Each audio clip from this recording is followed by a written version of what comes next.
Okie dokie, good evening everyone, and welcome back to more Apollo Justice Ace Attorney, or whatever the heck this trilogy is, because I'm starting a new game today.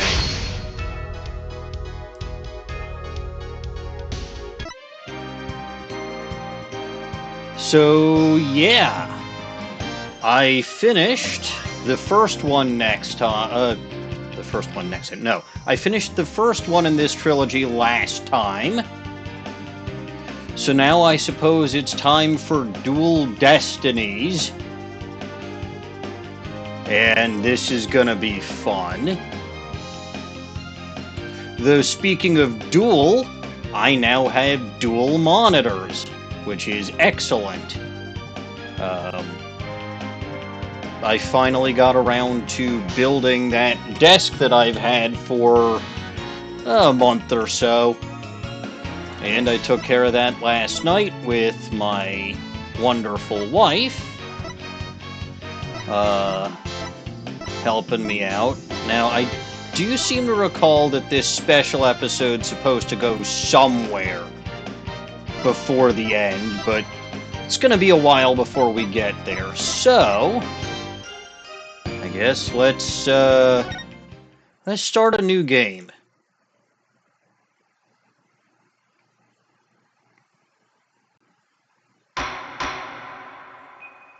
Oh hey, it's this judge guy again. And there's a bomb! Oh no!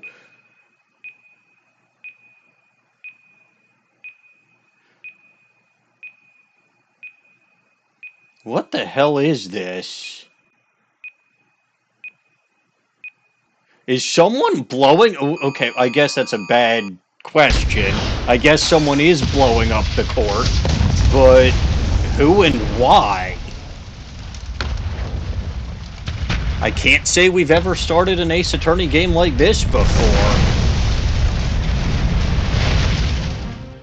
These are dark times, where the law has been reduced to rubble, and it's up to us to restore it to its former glory.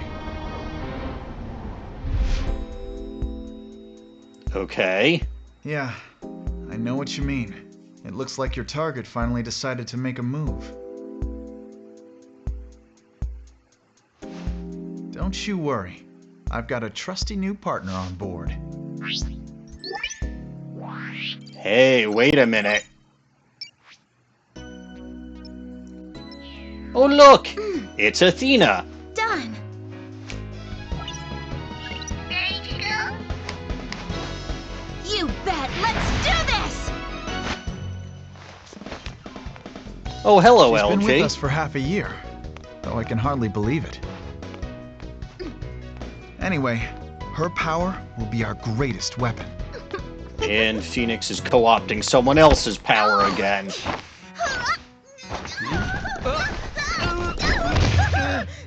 And she'll fit right in, won't she? Of course she will. Yeah. Did you see her fall down the For this stairs? very reason I returned. I think I got Time to here bring it to an just end. as she finished. Yeah. So it looks like this one has more voice acting, which means I don't have to do stupid voices anymore. Hooray?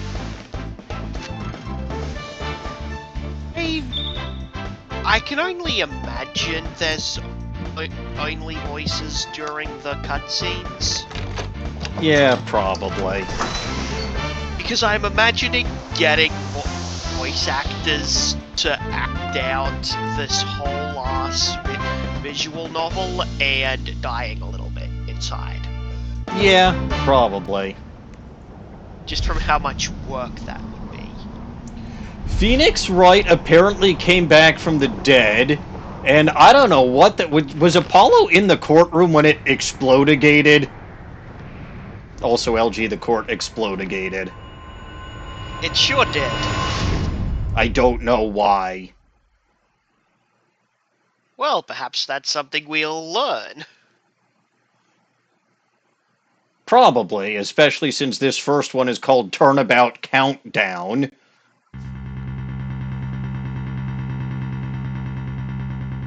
The best thing about bombs is how they erase and destroy without discretion.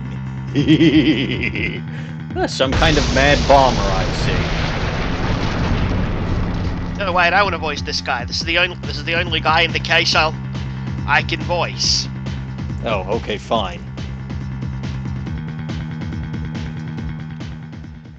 Because the rest is either attorneys or pain, and you're so good at being in pain. I thought it was a different pain this time. It is a different pain, but you're so good at pain. Yeah, I may have already accidentally smacked my knee against my new desk. Yeah, that's gonna happen. Look, I'm not You'll used get to used it. to it. Yeah, I'm used to having, like, that whole area with the table. But at least this thing isn't shaking, which is nice. And I have dual monitors for dual destinies. So, that's nice. That's a plus. Yeah. By the way, if you can think of anything And you might be able to route it in a way that doesn't cause massive amounts of stream delay this time. Maybe? In any case, if you can think of anything that I can use as a stupid counter, the stupid counter is currently blank because, well, I don't know if we're going to be seeing quite as much of Apollo in this game. But let's carry on. December 7th. In it? He's in it. I saw him. He's like blown half to smithereens, but he's in it. The defense is never ready to present Normans, but hello there. December 17th, 9:22 a.m. District Court Defendant Lobby, number 5. It's Athena. Nope, not feeling nervous at all. It's amazing what a girl can get used to. Even a tense atmosphere like this is no biggie. You doing okay, Athena? Oh, hey, it's Apollo. Okay, so what the fuck did happen to him? Why don't we keep reading and find out? Oh, Apollo. Yeah, doing great. Like, hum a little tune great. Okay. I mean, I like Athena. Her personality seems good so far. Also, she's got a little robot, and I like little robots. I thought you liked little goblins. He became a protagonist. He already was a protagonist!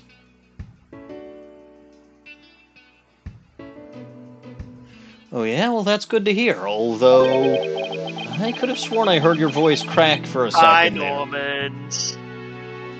That's LG. No, don't tell them. Let them figure it out. Let them wonder. I feel kind of bad, but okay, I really should. Oh. Oof, I'm that transparent, huh? Cracking? No, my voice isn't cracking. Nerves of steel here, I tell you. So Apollo's got his cords of steel, she's got her nerves of steel. And Phoenix has his bones of steel. Phoenix might just be made of steel.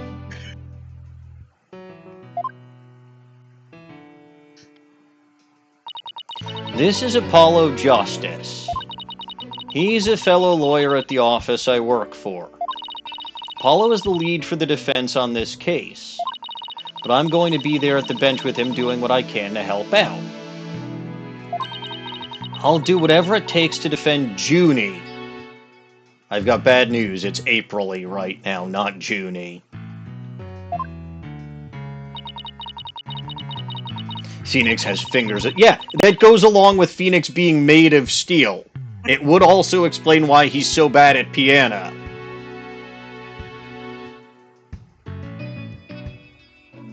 Speaking of steel, how are you holding up? That explosion really did a number on you. I'm just happy you're okay, Athena. Although, I can't pretend I have no connection to this case. Yeah, okay, if this is supposed to be about the person who bombed the courthouse, which, by the way, nice to see the courthouse is up and running again.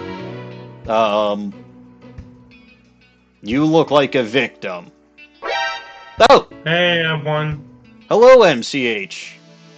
Hello, hello. The court got Just stopping in to exploded. say hi, because we never did talk about the thing we were going to talk about last week. I don't remember what that was. Switch family plan. Oh, yeah. I do remember what that was now because you told me. We'll talk about that later, but yes, thank you for the reminder. And yes, Justice is in fact partially blind. That's why I'm gonna see to it that Juniper's name is clear. Oh god! Another Pokemon character ended up an Ace Attorney. It's Professor Juniper! And I'm sure you feel much the same way. You got that right. I won't rest until Junie is completely cleared of all suspicion. Well, I'm going to get going. Just had to remind you. Bye. Alright. Thanks for stopping by, MCH. Hey ya. I'm guessing that Juniper is the one being accused of blowing up the court, Normans. You might not have been here at the beginning, but the court, despite looking pretty good right now, the court was kind of splodimigated. And that's why Apollo looks like an idiot. I don't know why he's wearing that stupid jacket over his vest, but it explains the bandages anyway. Ooh! I think this is like halfway through the game, so we'll probably learn about the jacket later? I wonder if his power is going to work if his hands are all bandaged. And probably only having one functioning eye is not going to help with those powers of perception either. Well, he sure won't have depth perception. Hey! Well, it's fine. He doesn't drive anyway. Apollo, Athena. This must be Juniper. Although, looks more like Cheryl, actually. Thank you for doing this for me. Yeah, these are actually slightly more 3D than last time. Junie! Woods? Woods? Woods. Okay, that's her, but like we've spent all they are very unclear when they just put last names up versus when they put first names up. She's been referred to as Juniper this whole time, so why the fuck do they put her as Woods? I have no idea. I don't pretend to understand how they decide which name to put in the dialogue tags. I mean, okay, with Larry Butts it makes sense because putting Butts as the name just sounds... That's just funny. Yeah, that's just funny, but...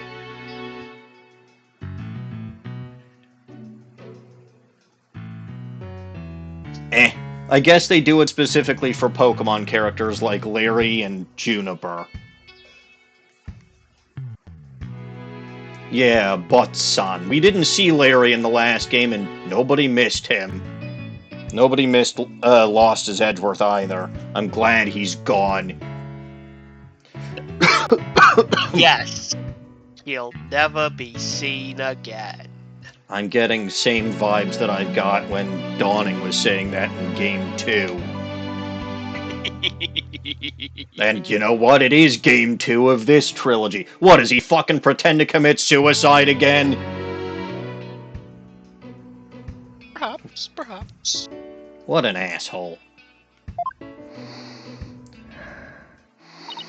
Hey, are you okay? Why are you huffing a flower? Oh. Well, I asked for that, didn't I? I do not have to play the Edgeworth games eventually, no. Although if I keep on, if I keep on with the tormenting of Edgeworth, I might just have to play them because I feel bad for continuously tormenting the one that I truly love. Ignore the little Yoko figurine that I have on my desk, and ignore the wall art of Skyla that I just put up maybe about 10 minutes before I started streaming. No, I don't care about either of them. Yeah, they're just placeholders. You'll get the Edgeworth stuff eventually. Yeah, no, I absolutely need to get. I absolutely need to get all kinds of Edgeworth figurines and wall art. Who knows? Maybe there's an Edgeworth body pillow cover out that. Don't get any ideas. What mean probably? I mean, if there was one for Manfred von Karma, you would imagine there's one for Edgeworth. There has to be. I mean, imagine snuggling up to him every night. That's definitely something. Yeah, I'd be hyperventilating like this lady here.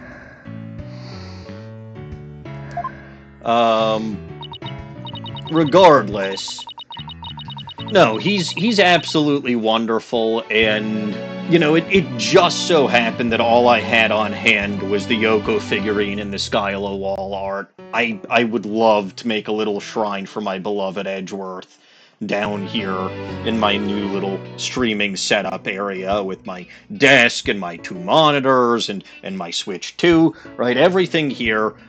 You know, maybe put, like, even my new computer, right? People decorate their computers with stuff, I think.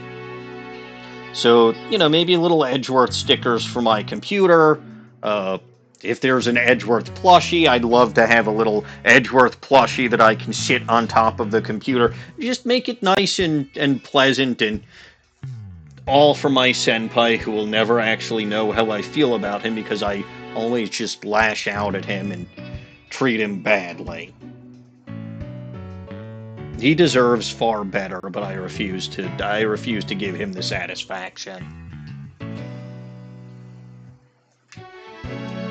And I refuse to let myself have the satisfaction of being with the person that I truly love.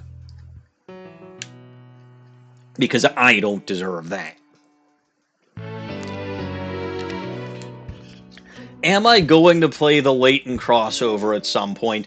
No, because I have never played so if I were to do that, that would probably involve going through and playing Professor Layton games, because I've never played those before, and it would become a whole thing, so the plan for right now is to finish off this trilogy, right? So this is the second game of the second trilogy. And already I'm seeing that it's going to take me forever to do this, because how the fuck long has it been? And I've barely gotten past the opening cutscene. 20 minutes, baby! Yeah, I know. Edgeworth and Melly are both still my beloveds, and we know this.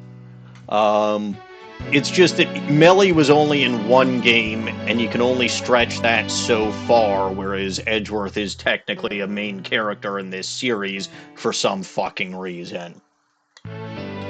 But yeah, so the plan is to finish off this series, right? This trilogy, so this game, the next game in the trilogy, and then I'm going to take a probably somewhat extended, like, actually have a full break between between this and the Great Ace Attorney games, because I do have the Great Ace Attorney games, but instead of doing like a mini series like I usually have done when I take breaks, which this is actually the first time I've gone straight from one Ace Attorney game to the next with no break, even a week break between them without a stream, which is kind of funny. Regardless, you know, I'll have like a full series or something.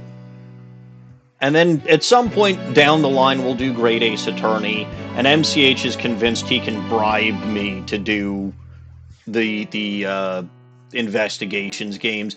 I don't think there's enough alcohol in the world to bribe me to do that, but we'll see. I mean, You saw what I showed you last week. Threatening redheads with knives has gotten you to do Edgeworth stuff before. It has. I will point out in those particular cases, the money had already been spent, whereas I do not currently own the investigations games. That said, I know that impending threat is looming over my head. But we'll see.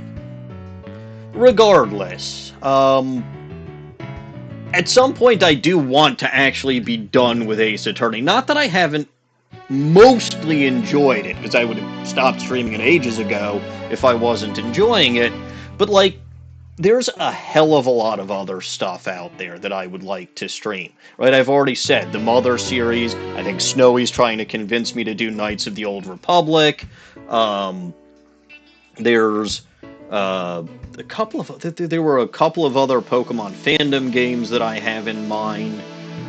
Just a whole backlog of stuff, and just adding more to it.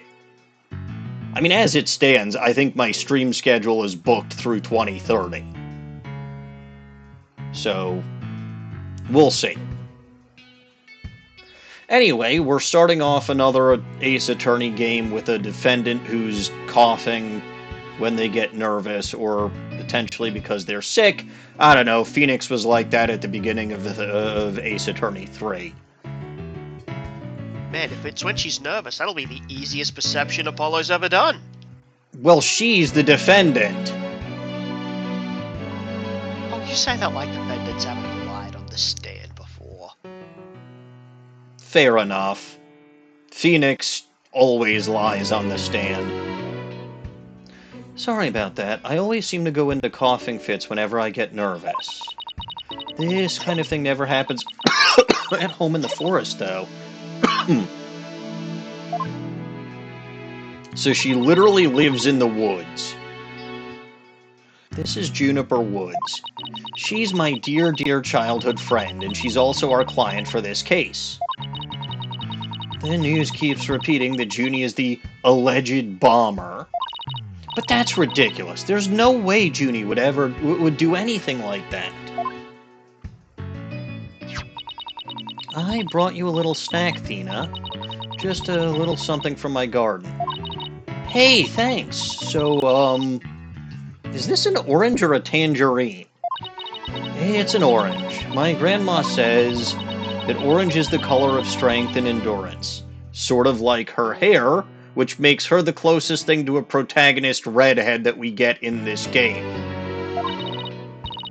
Oh, I get it. Strength for the trial, right? Junie, you're always so good to me. Jeez, look at me, standing here clutching an orange to my chest with tears in my eyes. Well, don't you worry. We'll be so powerful in there they won't know what hit them, right, Apollo? Yeah, that's right. Yeah, an orange a day keeps the surgeon away. Exactly, Dino Guts. Exactly. An apple a day keeps the doctor away. An orange a day keeps the surgeon away. Honestly, though, my own idiocy kept the surgeon away for months last year, and I have not regretted going to the surgeon since I actually went to the surgeon. Because if you need surgery, it's probably better to not put it off. Yeah, probably. Like Apollo said, yeah, that's right. Come what may, this is one trial. We just can't lose. Why do you look like you're sweating? Oh, God. He died. He died. Somebody killed Apollo. Wouldn't be the first time this happened. Apollo! Apollo! Ugh. Blood is seeping through his bandages. One of his wounds must have reopened. All this time he was trying to put on a brave face, but he was really overdoing it. This sounds about right for the Ace Attorney protagonist, guys. It really does. If it was Phoenix, he'd be fine. I mean, if it was Phoenix, he would have, like, sat on the bomb and, I don't know, maybe gotten a nosebleed or something. Mr. Justice. Huh? The trial is about to start, sir. Please proceed to the courtroom. Yes, we're sticking with the Mike Meekins voice for the bailiff, because as far as I know, he's still the bailiff. What? Now? But Apollo's in no state to defend.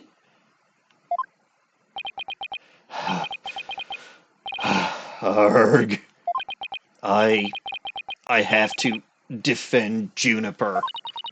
What are we gonna do? The trial's about to start with or without us. There's only one other option I can think of at a time like this. Use the Phoenix whistle! But even if I oh, yeah, I guess that makes sense. But even if I called him now, he'd never get here in time. No, wait. There is something else I can do. Apollo, give me all the evidence for the case. Huh? What are you What the fuck do you think she's gonna do? What are you, a defense attorney, going to do in this situation when we need a defense attorney? Bailiff. Yes, miss? The defense would like to submit a substitution of attorney petition. Athena? You're not seriously planning on doing this shit while you're incapacitated, are you? You just concentrate on getting better. I'll defend Junie. All by yourself? Athena, stop for a second, think about what you're saying. Yeah, she's probably gonna hire a defense attorney off the street. Yeah, exactly. Or shove her badge at Kilometers Lost as Edgeworth, because that's worked before. I'm always available. Yeah, huh? You've never once taken a case on alone before, right? No hay problema, I can handle it. I think. But I guess it's really up to you, Junie. Would you be okay with me taking over? Sure? I believe in you, Athena, and that's enough for me. Dot, dot, dot, dot, dot, dot, dot, dot, dot, dot, dot, dot. You're worried for me, aren't you? Yeah, all of the people around outside the courtroom, they have signs that say, "We'll defend cases for food." To be fair, that would be more than Phoenix gets paid.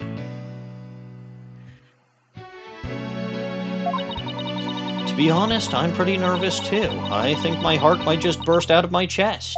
But you're in no shape to stand at the bench now. So you'll just have to leave it to me. Dot dot dot dot dot dot dot dot dot dot dot dot dot dot. Alright, I can see your mind's made up anyway, and arguing with redheads is never a good idea, right, LG? Of course not. No, I lose every time I do it.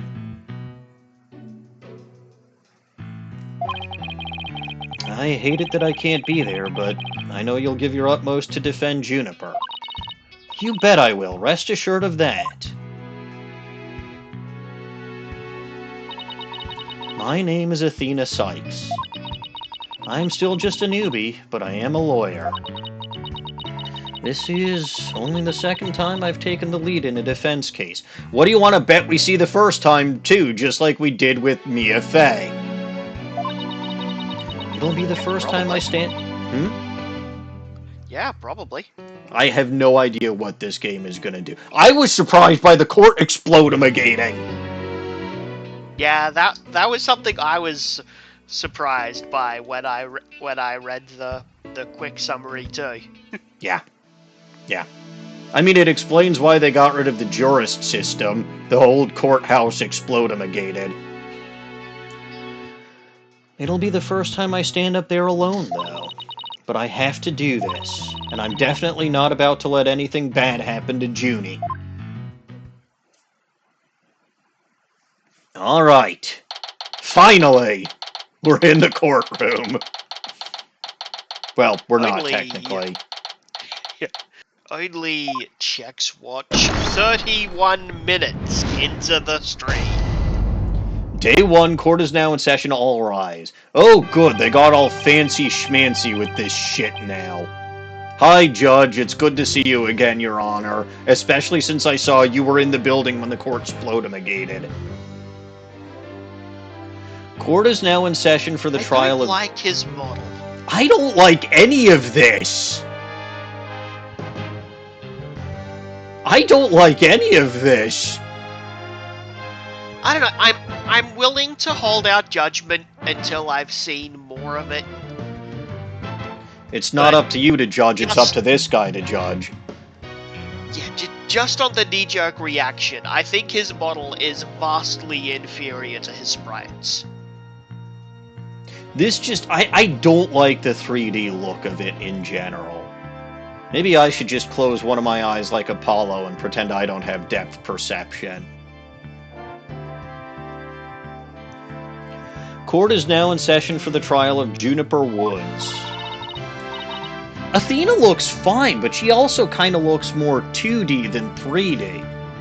Hell yeah, she looks fine. Although, maybe something about her shoulder is a little bit off. Maybe. I don't know. But this is the main reason why I started playing Ace Attorney. Was because I heard there was an Athena. Oh, also, what are the you options informed here? beforehand just how long it would take to get here? No, because nobody could have anticipated that it would take me as long as it has to get me here. Well, yes, in terms of time investment, but also, like, in terms of 4 whole games. I don't think so. I don't care. I got Lynn in the interim.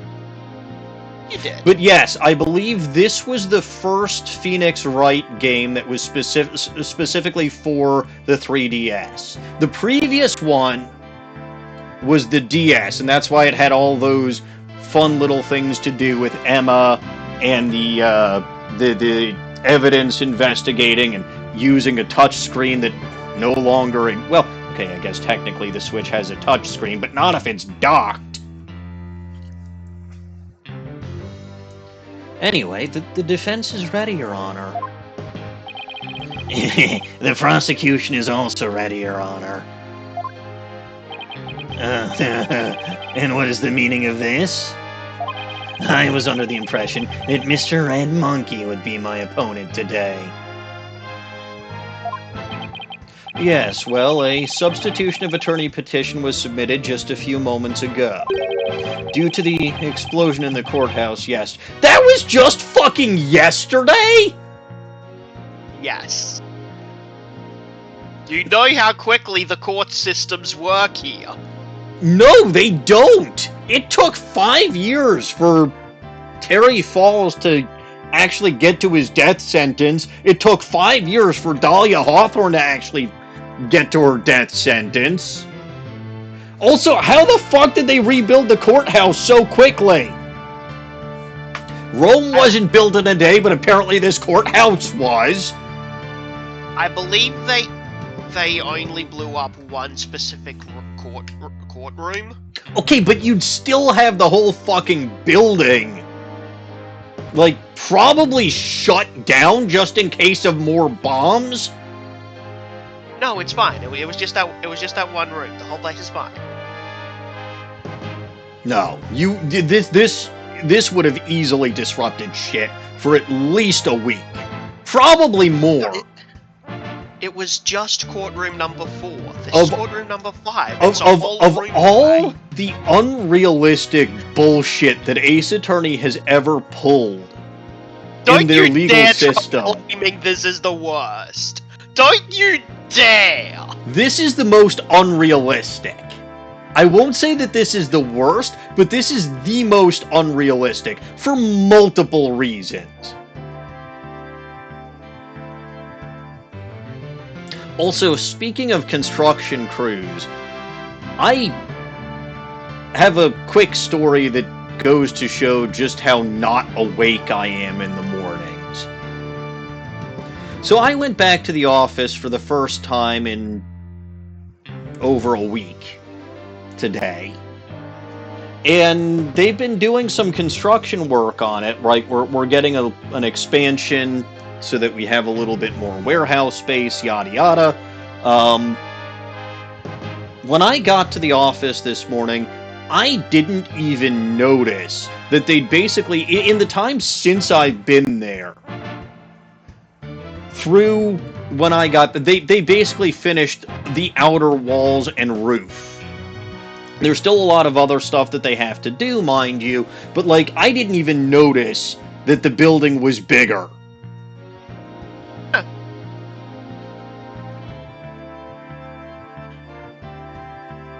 In my defense, I had enough time. I had a hard enough time actually waking up with my alarm this morning. Hello, Shiny Celebi. How are you today? But yeah, no. Okay, so that was just yesterday. So the other thing that makes this unrealistic is that Justice was even here in the first place. Okay, it's not unrealistic that he's unable to continue.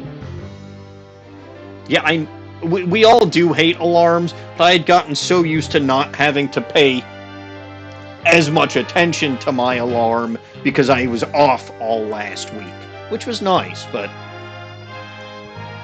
So yeah, this is, again, I won't say it's the worst instance of unrealistic bullshit in the legal system, but this is certainly the most unbelievable.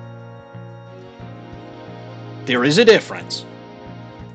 Due to the explosion in the courthouse yesterday, Mr. Justice is unable to continue.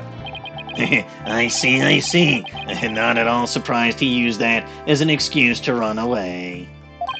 With me as an adversary, who wouldn't want to feign illness in order to escape? Would you rather he bleed on you? Well, I was not technically... So, if I was to take a vacation for my birthday, it would have been this week or next week, because my birthday actually falls out on a weekend this year. I was just off for Passover, which was fine. Yeah, Widow's Peak over here believes he's fooling everyone. He's just Winston Payne in a clever disguise. What? The nerve of that guy. I'm going to give him a piece of my mind. Well, I would if I wasn't so nervous. Athena, you'll get him. Trust me, you'll get him. Arg, this arrogant jerk. LG, you want to voice the little robot? Yeah. Friggin' jerk! No, Widget! Look at that face! Look at that face! Is my hearing getting worse? I could have sworn I heard the defense say something just now.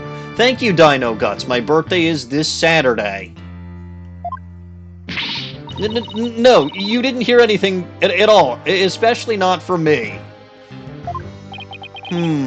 How odd. I could have sworn I also heard something.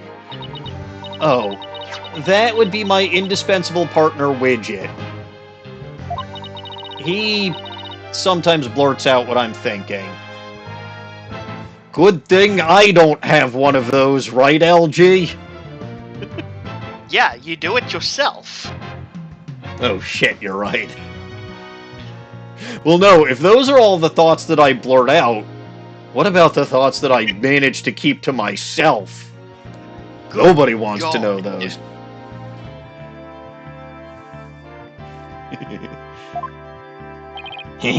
Well then. That does feel very dangerous for an attorney to have, but I get a feeling it's going to involve her superpower or her power somehow. Well then, if that's the case, then it's clear contradiction to what you just stated. A contradiction? You just stated that you said nothing. Objection! She was not wrong. She didn't say anything. Widget did. You're already losing, pain in the ass. However, if that device of yours says what you're thinking, then you indeed said I was, what was it? Elegance at work? Yeah, your hearing really is bad.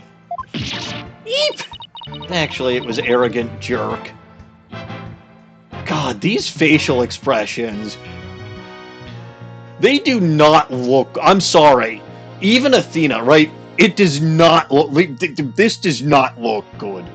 This looks bad. I don't know. I think it's funny.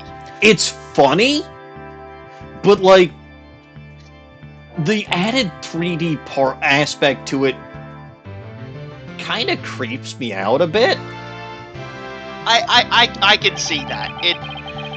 I can see how this kind of pushing the physicality of it could get more disturbing as it gets more 3D. It's a little uncanny valley. Like, obviously, you're not going to mistake these for real humans, but like, you get it. Right? The more they try to make it look realistic, but still have those because they had a fuck ton of exaggerated expressions. And I love the exaggerated expressions and the breakdown animations. And hell, I've got a fuck ton of those as the various thumbnails from episodes throughout the series. But like, there's just something creepier about them when they're in pseudo 3D. I don't know. Again, I can see it, I suppose. It is earlier on, so we'll see. Maybe it gets better. Maybe I just get used to it. Maybe it's just that it's different, and I'm noticing it more because it's different. At any rate, what does it matter if it's a red monkey or a yellow monkey facing me? No fresh out of law school rookie can defend this witness. Mr. Payne, I believe that's enough. Let us get back to the case. Of course, Your Honor. I'm more than ready to show this little girl why they call me the Rookie Humiliator. I knew it. He really is an arrogant jerk.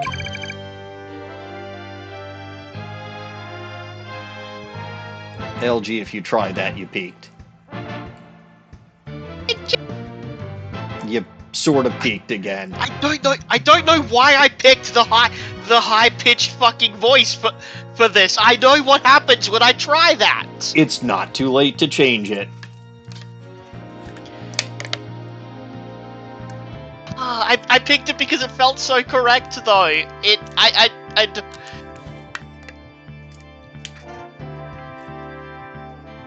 You could do something like a stupidly deep masculine voice for it.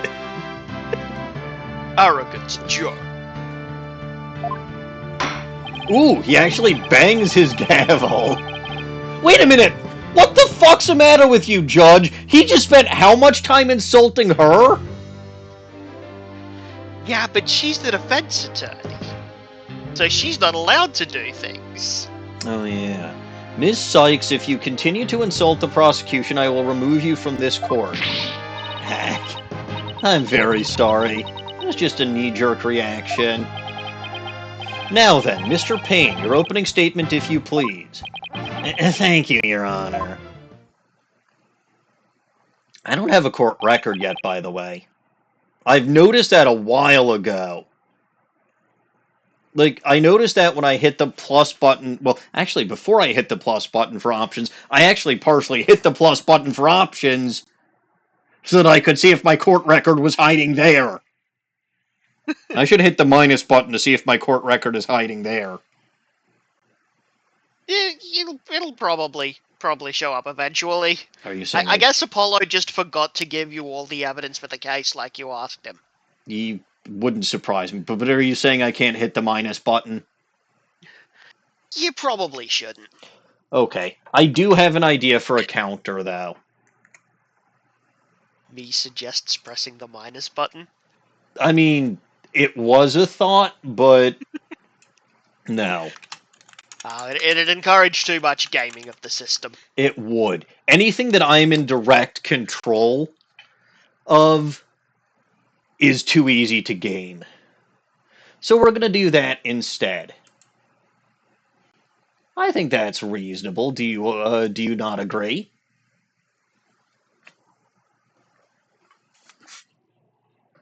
Now then, the Yeah, incident that works. the incident occurred yesterday here at this very courthouse in courtroom number 4. At that time, the trial for a certain bombing was being held in courtroom number 4. Ah, yes, I was presiding over that trial as well because everyone knows I am the only judge here since my brother decided to move back to Canada. And Mr. Justice was there as a lawyer for the defense. A bomb that was being presented as evidence suddenly went off during the trial.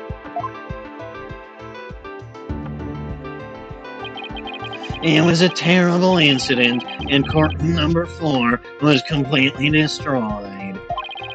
Fortunately, we were able to start evacuation procedures before the explosion occurred.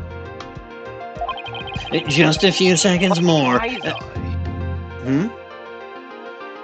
If the bomb was being presented as evidence in the normal course of a trial, why would they know to evacuate anybody? Because the ticking timer? Was it ticking? What was it counting down, though? There was a clock on the timer that was ticking down, yes. At least based on the animation. The opening you must animation. Understand, I am only you have the script, and you were not here yet when the opening animation played. No, there was a timer ticking down on that bomb. My better question is, why the fuck didn't they try cutting all the goddamn wires at the same time? That probably would go horribly, perhaps? As if it didn't go horribly already. I mean, obviously the guy presenting the my better question is, what the fuck happened to the guy who... I mean, the other thing is, if it was being presented during the normal course of a trial, whose pocket was that bomb in the whole fucking time? Because we all know that when it comes to evidence, it's like the defense attorney and the prosecution basically just keep everything in their pockets until they present it. I suppose we'll have to keep that question in mind. Yeah, no. Because I'm sure we're going to see this trial eventually. Almost certainly. Goblin business. Please see table for business cards on your way out. But there was in fact one death, was there not? I mean, probably the guy fucking carrying the bomb, yeah. That is correct, Your Honor. It was the Canadian judge who was in the room. I can still hear his voice wafting through the halls.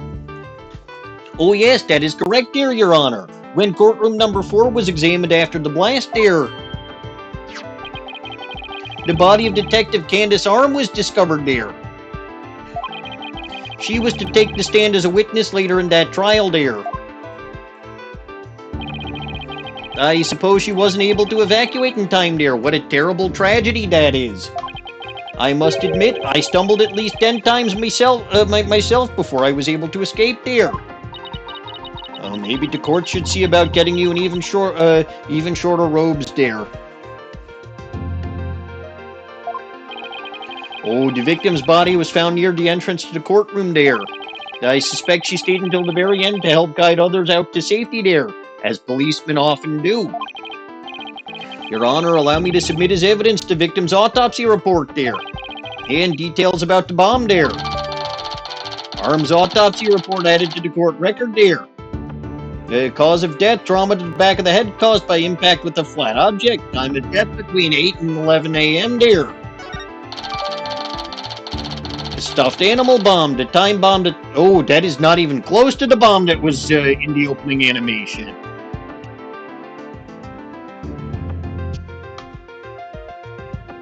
That is absolutely ridiculous there. Stuffed animal bomb, the time bomb that destroyed the courtroom there. It was hidden inside the stuffed animal when it was detonated there. This is in fact a different court, not the one that was blown up there, but even if it is a different courtroom here, like this is courtroom number 5 and it was courtroom number 4 that was blown up there, but even in the event that it was a different courtroom, this one still probably would have had some damages inflicted upon it, and they certainly wouldn't be allowing people back into the building just a day after the incident occurred there. Again, this is not necessarily... It's fine. There's no structural issues. It's just an explosion. Come on, man. Yes, just an explosion that blew up part of the roof there, and certainly part of the outer wall there, eh? It's... No, this is entirely unreasonable, and I refuse to suspend my disbelief for this.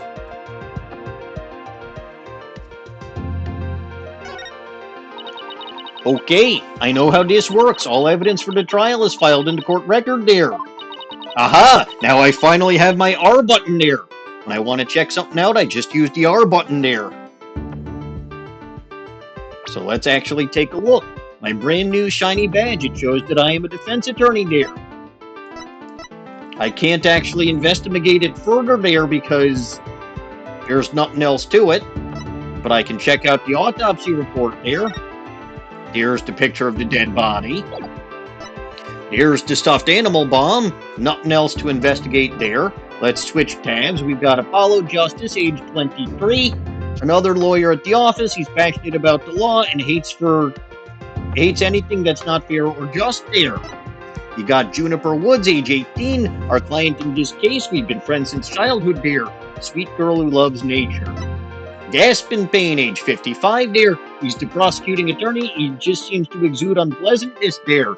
And you know what? That actually does kind of sound like what a Canadian would say. A Canadian wouldn't say that this guy's an absolute schmuck and motherfucker and anything like that there. They'd just say that he exudes unpleasantness.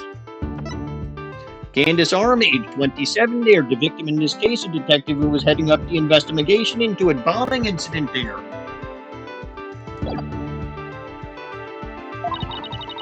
I'd better take... Well, no, I always take a peek at the earliest opportunity that I can.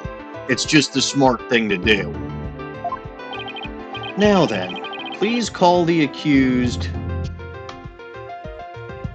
please call the accused to the witness stand there. Dot, dot, dot, dot, dot, dot, dot, dot, dot, dot, Canadian cough there.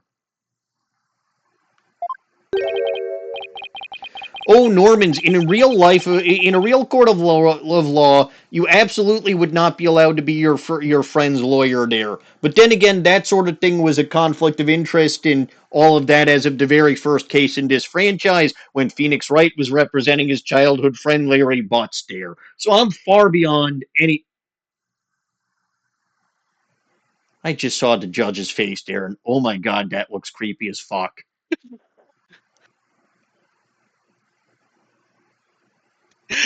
Oh, I kind of love this, actually. Something about the shadowing is just off on that.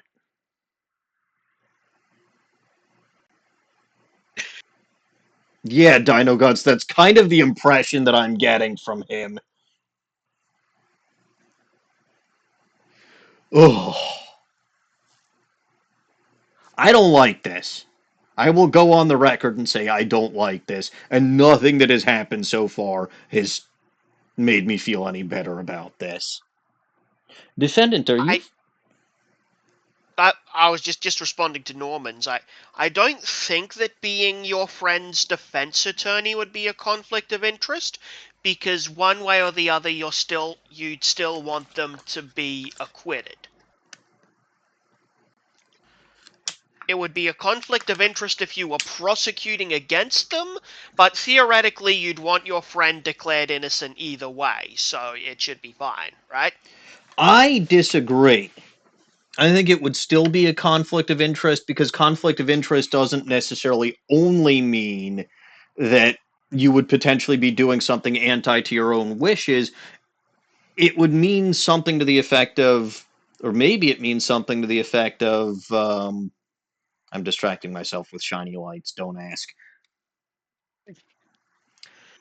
But it's basically like you have a connection to the case outside of your role as an attorney, regardless of whether that connection to the case helps or hurts what you're supposed to do.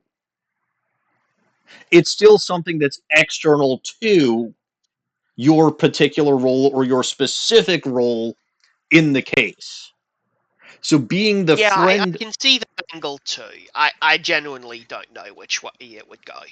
I mean, I have several legal consultants that I can ask these questions to if we actually want to know. That's But true, that's true.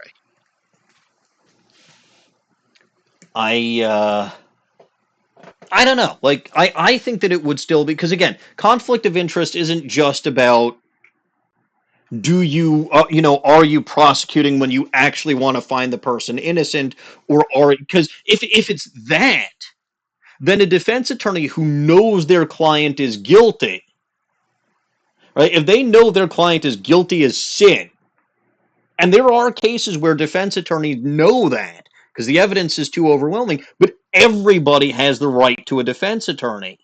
That would be a conflict of interest.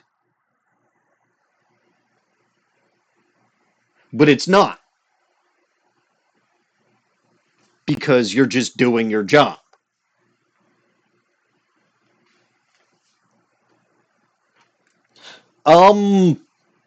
I did discuss Ace Attorney a little bit at work today, but no, the people that I work with are engineers, not attorneys. I'm Jewish, that's why I know a lot of attorneys. My mother-in-law is an attorney. I'm pretty sure I've mentioned that several times. My wife worked as a paralegal. Several close family friends are lawyers. I know a lot of doctors, I know a lot of lawyers, I know a lot of accountants. I also know a lot of engineers, but that has nothing to do with being Jewish and everything to do with being an engineer.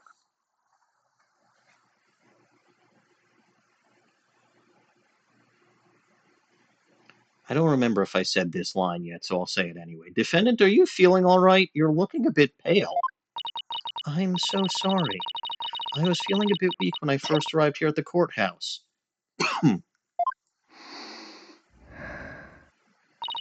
But I'm all right. Junie's really giving it her all. I'd better make sure I do the same. If we could please proceed. Your name and occupation, defendant. Juniper Woods. I'm a high school student. Ms. Woods, can you confirm you were in the courthouse on the day in question? Yes, I came to know Apollo Justice through my friend Athena. And so, I was there yesterday to watch his trial and lend my support.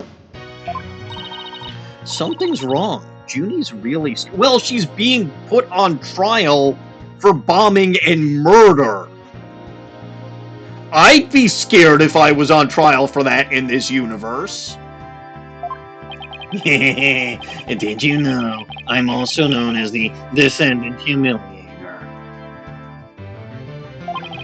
And it looks like I have yet another chance to show everyone how I earned that moniker.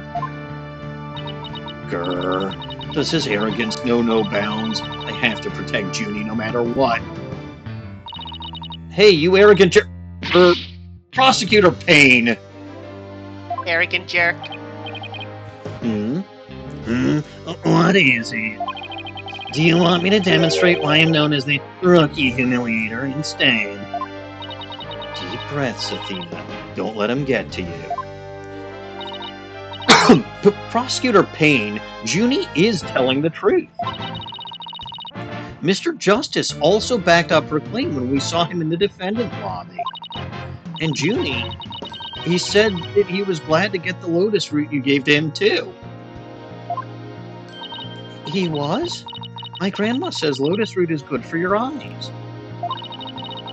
She says they can even help you see into the future. Oh, that kind of sight. Yeah, probably. They can? Well, welcome Snowy. They can, then that's a perfect present for a lawyer.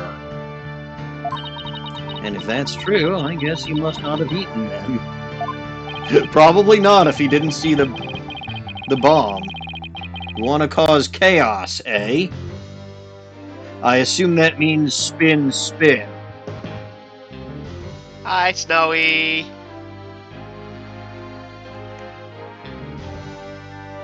Actually, let's let Snowy confirm, because this makes it unclear whether the chaos... I got a fish. Yep, there it is. Yeah. Please see table for business cards on That's your way out. 2. We'll let Snowy get this out of his system. While he's getting this out of his system, I'm actually going to take a quick break. I've been coughing a bit. I need to grab some more water. So we'll let the animations play out. I'll be right back. I got official business. Goblin business. Please see table for business cards on your way out. 5. Okay, that's 6.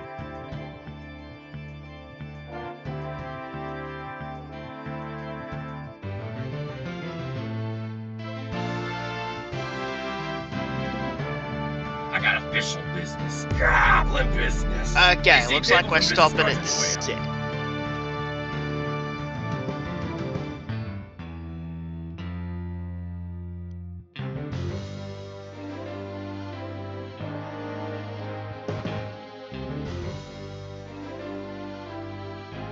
I got official business. Goblin business. Please see table for business cards on your way out.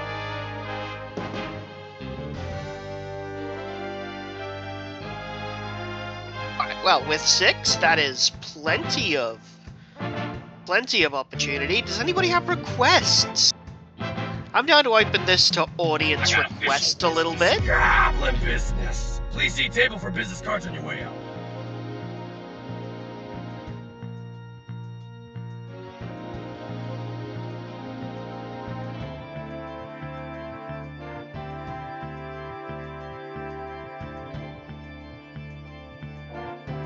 I got official business. Goblin business. Please see table for business cards on your way out.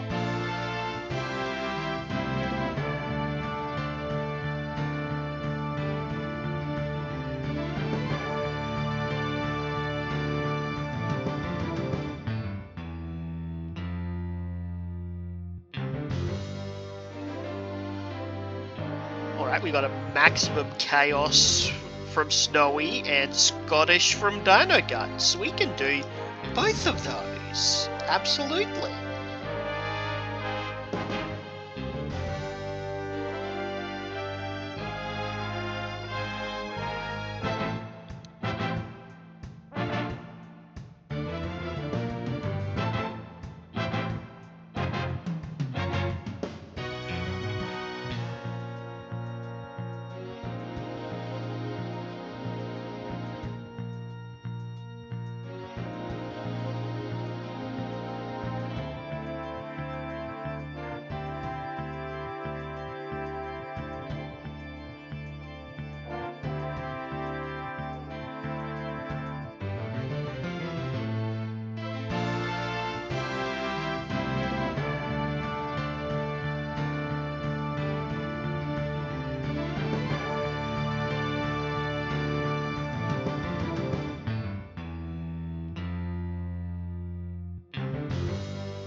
I got official business. Goblin business. Please see Oh table god, for how business many are cards we on up your way. to? Ugh. Oh, that's another one. That's a 7th. Alright, I can count these. 1, 2, 3, 4, 5, 6. That is in fact 7. I apologize, by the way. That was not supposed to take quite as long as it did. I was literally supposed to go upstairs, grab a cup of tea, and come downstairs. By sheer coincidence, my wife was just getting home from the grocery store, which is very late for her to be getting back from the grocery store, as I wandered into the kitchen. And what do we do when we see a wife who requires assistance? We Help him out, of course. Yeah, we help my wife. Always help my wife. Anyway, not every Jewish person knows lawyers. Your closest... Yeah, I mean, look, Jewish lawyers are such a common thing, Dino Guts, that Marvin Grossberg is most likely a Jewish attorney, and is one of the very first characters you meet in the second case of this series. But yeah, no, I wasn't gonna not help my Realize wife. he was Jewish coded. The name Marvin Grossberg very heavily implies he's Jewish. I won't say Jews are the only ones who complain about their hemorrhoids, but...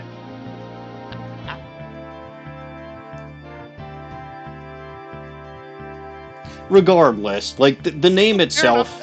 Yeah, the name itself very much implies to me, and that's probably just the translation thing, but regardless. Alright. Yes, yeah, I don't know these things. I don't live in an environment where that is a thing you just learn. No, Dawning didn't know either, but yeah, no, Marvin Grossberg, I'm not going to say it's exclusively a Jewish name, but it is certain, like, a lot of names that end with Berg, last names that end with Berg, a lot of those are Jewish. Interesting. There's a reason for it.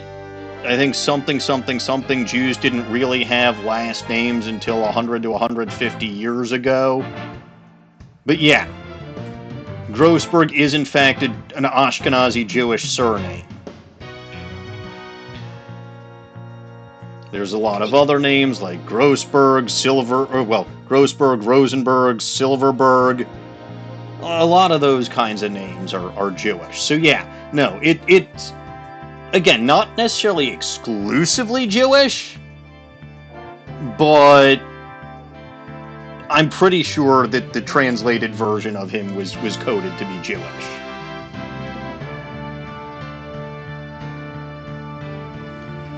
Anyway, you've got 7 weapons. Snowy technically also has 2 wheel spins if he wants.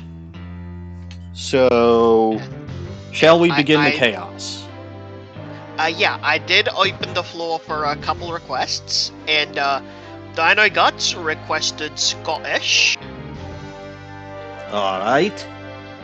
And Snowy's request was, quote, maximum chaos. So, in addition to that, I'm also making you flip upside down, lose the glasses, and while you struggle to read in this state, you're going to be singing. That would be maximum chaos then. Alright. Right. I can't do that through the transform, I have to do that through the properties. Where's the damn... Wait, where's the damn invert button? Does the switch... No. Okay, there it is. Okay, so to confirm, it's Scottish, upside down, no glasses... Correct. And singing. All correct. So that's 4. Yes. There are 3 remaining, but I don't think anything else really stacks in the way to cause maximum chaos in quite that way. True enough. I guess for clarification's sake, a bunch of shit got moved around yesterday, so I don't know where my left-hand brace is, so I don't know if no left hand is a viable thing right now. Alright, let us begin. Now I got a completely different angle that I have to look at this stuff. A sweet meat girl like this, blowing a courtroom to bits. I cannot believe that, laddie. I must say it's very hard to believe there. Objection! Aye, that's Canadian, not Scottish. Aye, now, Your Honour, dinna let her seemingly innocent appearance fool ye. The defendant had a motive for committing this crime. Aye, that's not true. I dunna have any kind of motive. I didn't even know the lady who was killed. Old MacDonald had a farm. I admit the investigation didn't turn up any connection between the victim and the defendant. Also, in case you're curious as to how I'm reading this as well as I can, the monitors are more at eye level now, and I can stand up and lean into them pretty closely. God, I love this new setup. Yeah, see, aren't you glad you replaced that shitty old table? Dinna insult my own stable table. However, that dinna matter. The only thing that does is her objective was the destruction of courtroom number 4 itself. Aye, she must have had something against that particular courtroom for reasons we're about to discuss. Aye, what's that supposed to mean? Why in the blazes would Ms. Woods want to do that, you stupid daft idiot? Aye, that's a very good question coming from a novice such as yourself, lassie. But that's a question for the defendant. Have you ever been brought up on false charges before?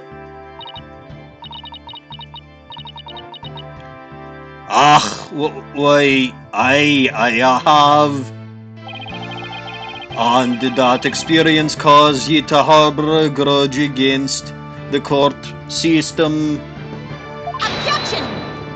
Objection, laddie. Aye, now wait just 1 minute there, you daft idiot.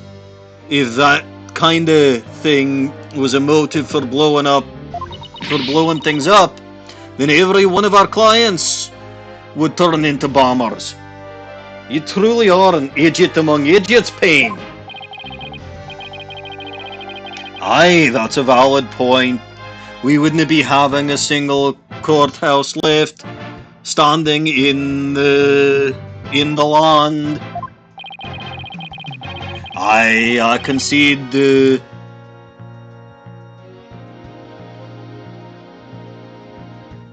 Hey, this word's getting me.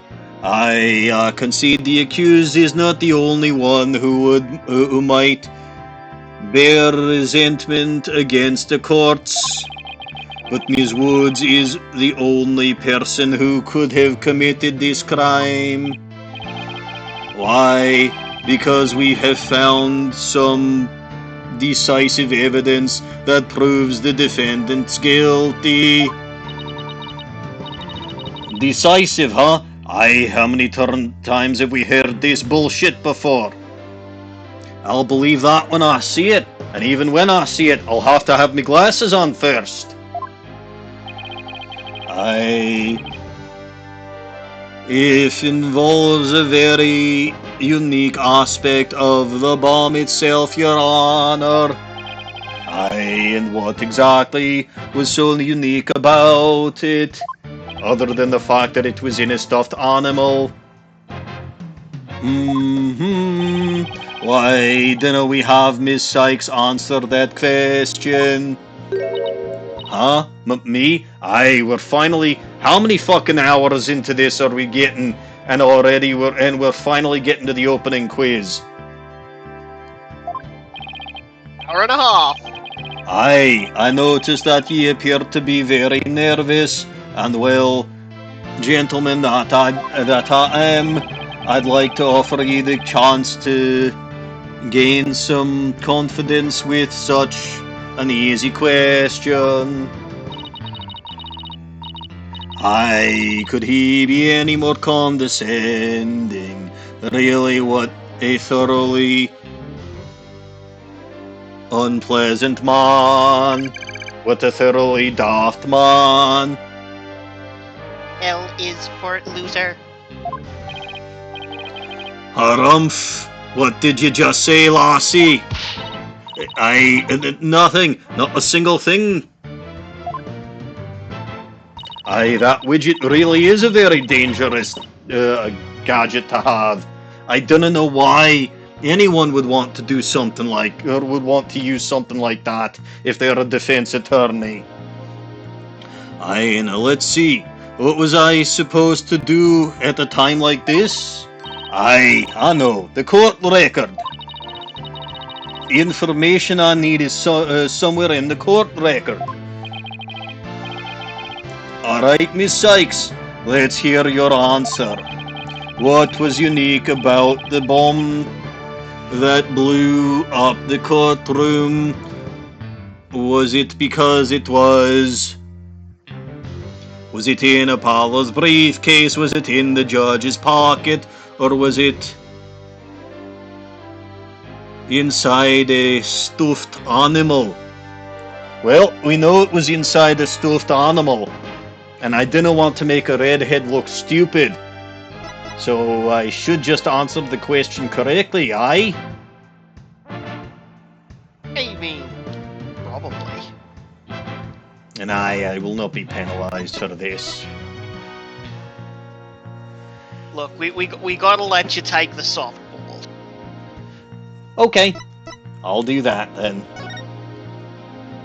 There will be more coming eventually, I'm sure. I sat down though, so I can't see the screen as well.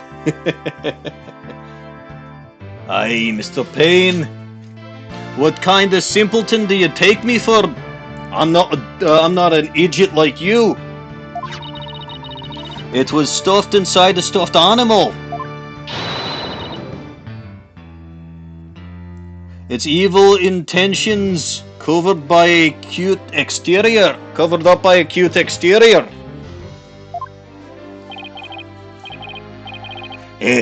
Very good. Have a cookie. Does he think she's a dog? I'm going to fucking murder this guy.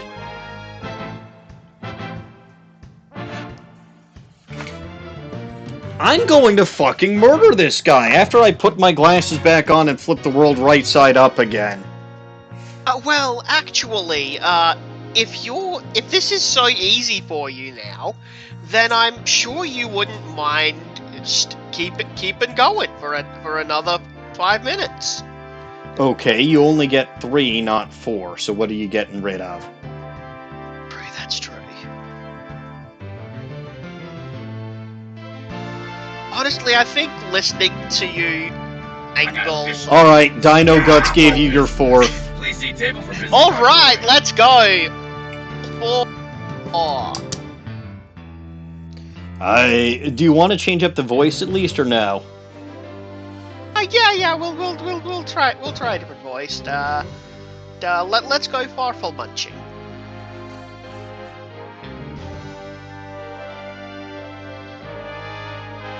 Ah. Alright, you stupid farfel munchers. Hey, very good. Have a cookie.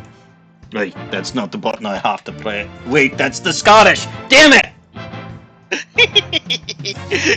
You know putting those two back to back throws me off. You always mix those two together. No, only specifically when I do them back to back.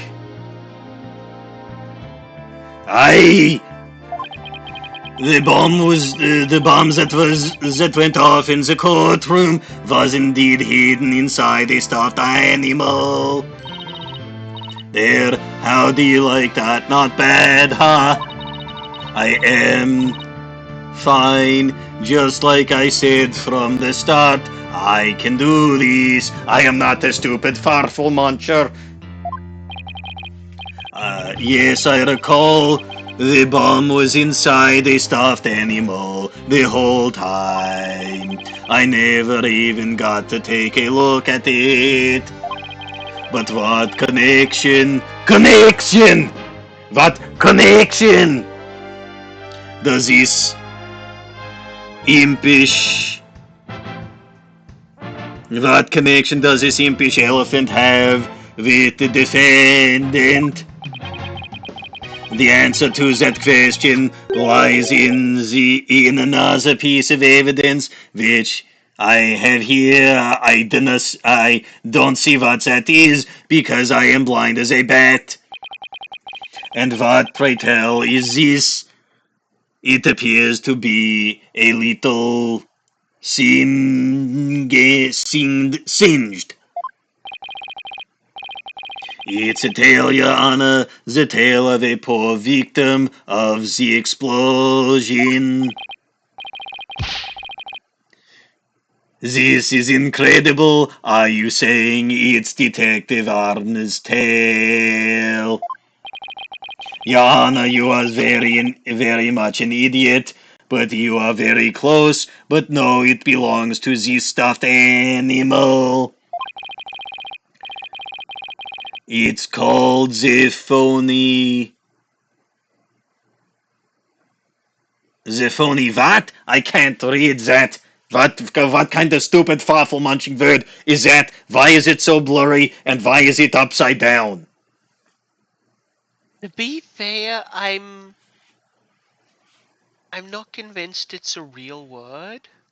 That shit always throws me off when I am trying to read stuff when it is upside down and I cannot see.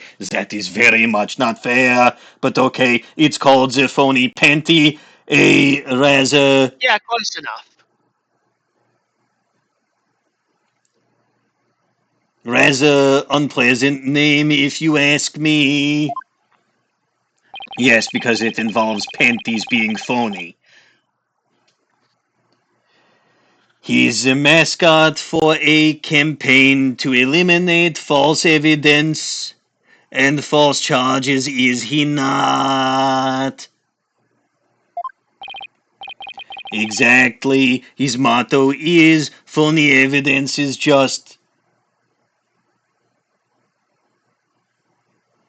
fucked up.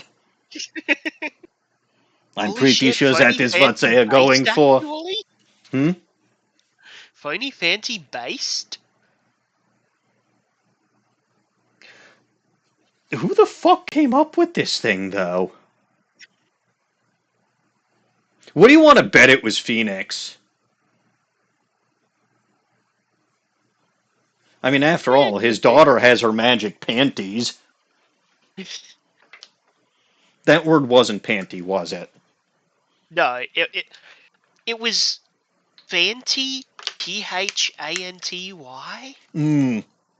Which I Like think is elephant. close enough. Yeah, which I think is close enough to Fampi that it's like supposed to be an elephant related word, but Yeah, like I've if never Fanty heard like it. elephant, I get it. But I'm not gonna recognize shit like that when I can't see. Yeah, that makes sense. That is so wrong on so many levels. Why are we swearing in a courtroom, you stupid fucking moron? The phony Fanty's list. No, the phony That's not what Fanty's. that word was. Why did I even think that was list? The phony Fanty's tail is made of vinyl cloth. And we found something very interesting on its surface. The defendant's fingerprints. But of course, this would not be the first time that someone's fingerprints ended up on something that they were framed for. What is going on here? This is news to me. The phony Fanty provided the phony Fanty provided the prosecution with all the evidence we needed. It clearly proves that the accused handled the bomb. No, you stupid fawful muncher. The only thing that it proves is that she touched the tail. Eep. I feel like I missed some silly animations there.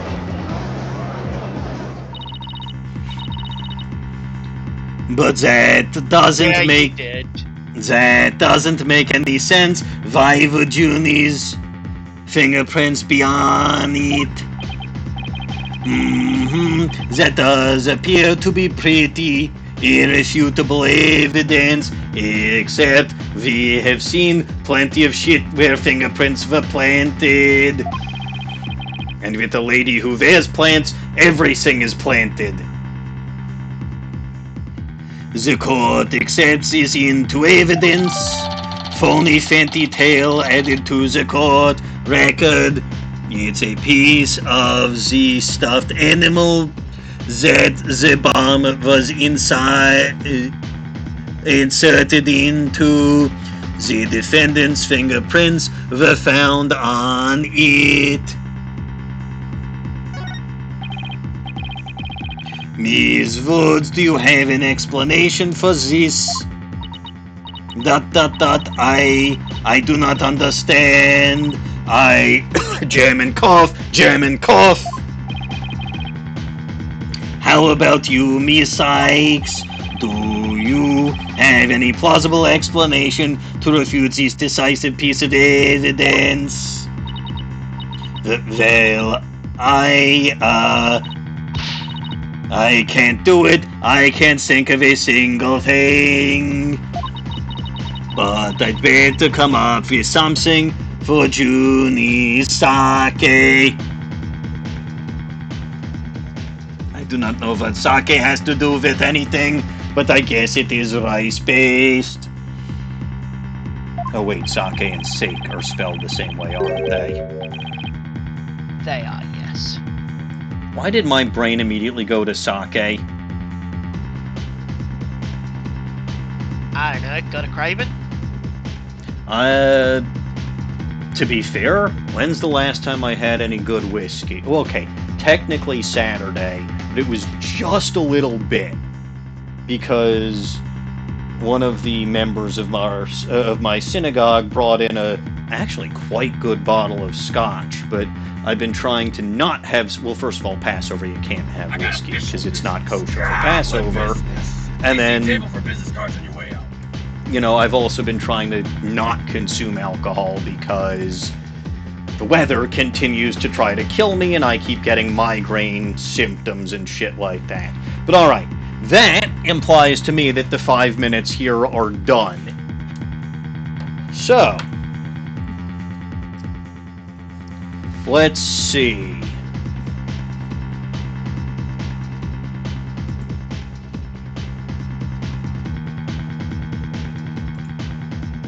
I love having 2 monitors. Have I mentioned how convenient that makes everything? You haven't, but I can imagine it makes it very convenient. It really does. Alright. If you can't produce an answer, we could always go straight to the ruling if you'd prefer. That one you just gave me is the only one I have in the chamber, Snowy. KR, I'm not sure what to do with that reward redemption.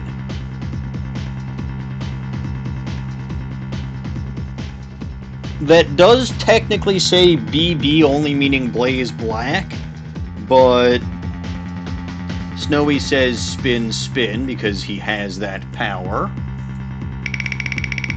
God, I love being able to push a button on one screen and see the wheel spin. So it's who's this, who's your A? And I don't have to get rid of the full screen for my stream to do this. And tsundere for melee. God, we're not going to get any fucking thing done tonight. No. So what's your third? Or what's the third, I suppose? Your Canadian speech for Melly shall be a serenade. Oh, yes, because we have not had me singing in enough stupid accents tonight there. But of course we love... Of course not. But of course I love Melly. He is absolutely fantastic there, I am looking forward to the drawing that Dawning Winds might be working on, because Melly is truly the greatest Pokemon trainer and defense attorney in the world there. No matter where he is, he's truly the best at whatever he tries there. This is the only way that we can make anything happen, is with the help of the great and powerful Melly. Not even a redhead can stand up to this pain in the ass. Athena needs to take a step aside there and let the great and powerful Melly take the defense there. She would have been better off. She would have been better off just stepping aside and hiring him off the streets there. And that would have been the best thing she could have done. Even Apollo Justice is incapacitated in Phoenix. Even Phoenix Wright isn't as good as Melly. We all love that purple-haired man because he is absolutely glorious. And yes, this happens basically every single stream because my Chaos Channel point rewards are very low there. Also, since Snowy is a moderator for this channel, he gets 2 wheel spins coming in without having to spend any points. But to be fair, do you really need to spend points to get me to admit my true feelings? Melly is the greatest because he is the best at everything. Ow, now I'm having bits thrown at me there, that hit me in the head. And I'm not sure what this is gonna do, but it's gonna make me potentially want to actually profess to Melly exactly how I feel. I can't do that because then I would no longer be a tsundere. This is the best plan though, because if I never tell Melly how I feel, I will never have the satisfaction of being able to hold him in my arms there. And here in Canada, it's very, very cold all time of year, so having someone to snuggle up with is very preferable there,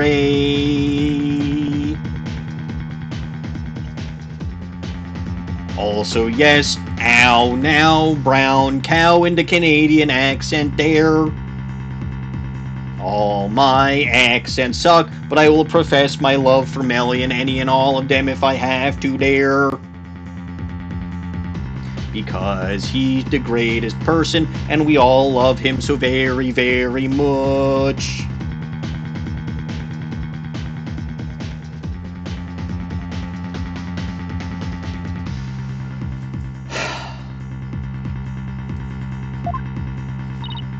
Heck no, I have to say something fast. Oh no, I can't get my voice to work. Why now of all times? Oh, widget around her neck is gone dark too. Oh, yeah. I thought I overcame this already. Maybe I'm still not ready to stand in court? Oh, this redhead has trauma. Some kind of traumatic backstory.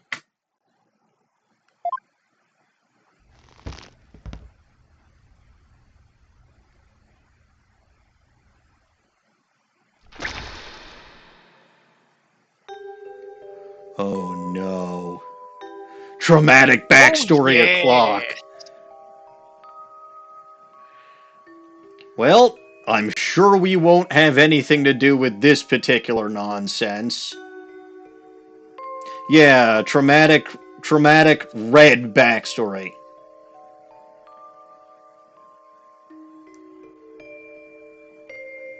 What the? A different judge? As you can see, there is no room for debate. Objection! Oh, hey, Why, it's Phoenix you. finally showed up.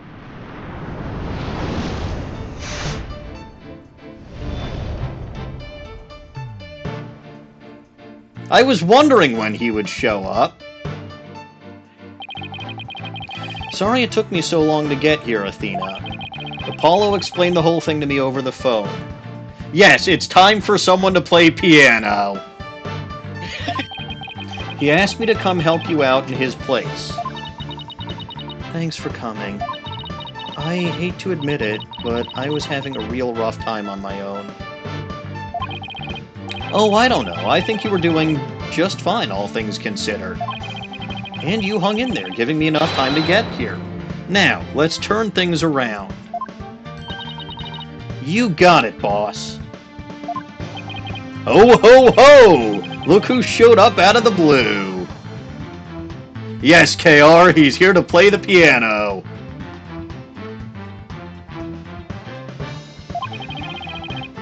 If it isn't Phoenix Wright, you always manage to surprise me. Your Honor, Mr. Payne has called for an early ruling. But I believe there are still many things that need to be deliberated. How did Ms. Woods' fingerprints wind up on the stuffed animal tail? How was the bomb even detonated? Until these questions are answered, I assert it's impossible for a fair ruling to be made. You are absolutely right. Let us continue from where we left off. I assume you have no objections, Mr. Payne. None at all, Your Honor.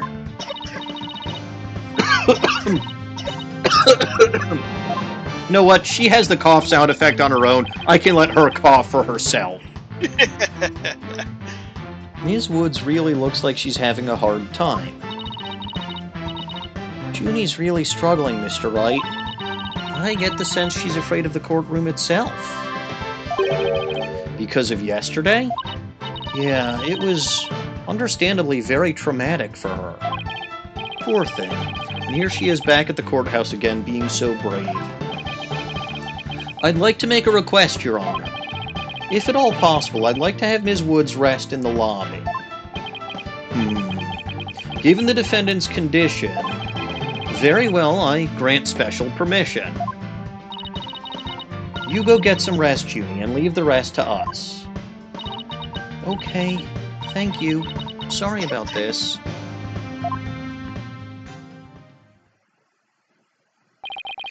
Phoenix Wright. I've been looking forward to meeting you.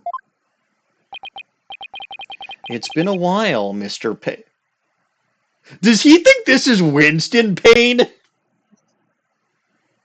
It would technically be. He thinks this is Winston. It would technically be the first time he actually remembered Winston Payne. You're more clueless than I'd heard. I do believe you mean, how do you do? For I am gasping pain. Yeah, look, as much as we all hated Winston Payne, I feel like this guy is worse. I am the younger brother of your long-standing rival, Winston Payne. What? Long-standing rival my ass. When were we ever rivals, let alone long-standing? You'll see, Mr. Wright. I will cleanse Winston of the disgrace he met with at your hands. Looks like this royal pain is going to be as thoroughly unpleasant as the other. Okay, Phoenix also doesn't look good in 3D. Like, right where I mean, that's also partially because they don't have the black line that goes the full way through there, but, like, the cheek and chin into the neck looks just weird. Yeah, I think his expression is also a lot weaker than it was in the sprites. Like, for this exact expression. It is. And they like, again, the shadowing around the eyes and all of that stuff, it's just, it's not growing on me. I'll get used to it. But I don't think I'm ever going to like it as much as the 2D models, or sprites, or whatever. Your Honor, the prosecution would now like to call a decisive witness to the stand. This witness will testify as to how the accused detonated the bomb in the courtroom. Very well, please call your witness, Mr. Payne. We've only been sitting here almost 2 fucking hours. ...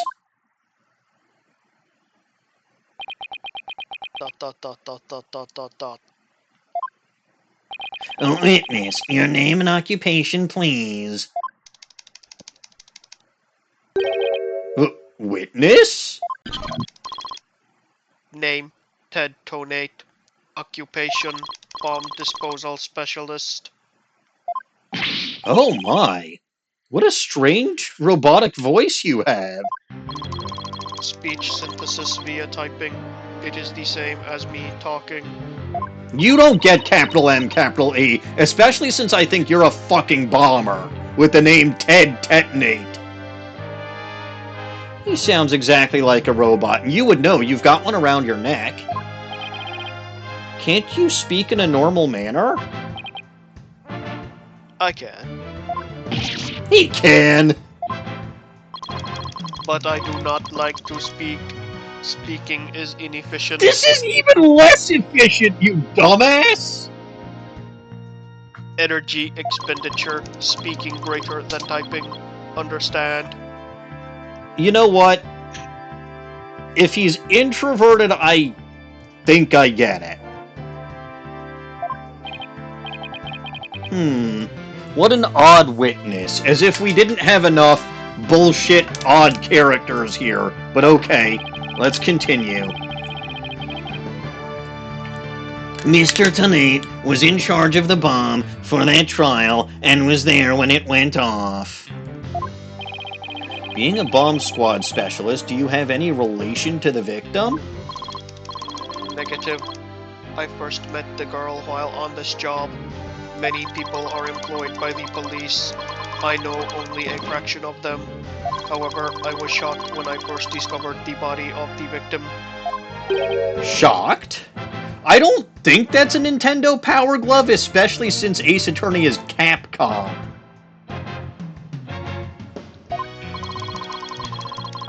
Yeah, I think that's just like a generic thing. The Power Glove has a very distinct look to it.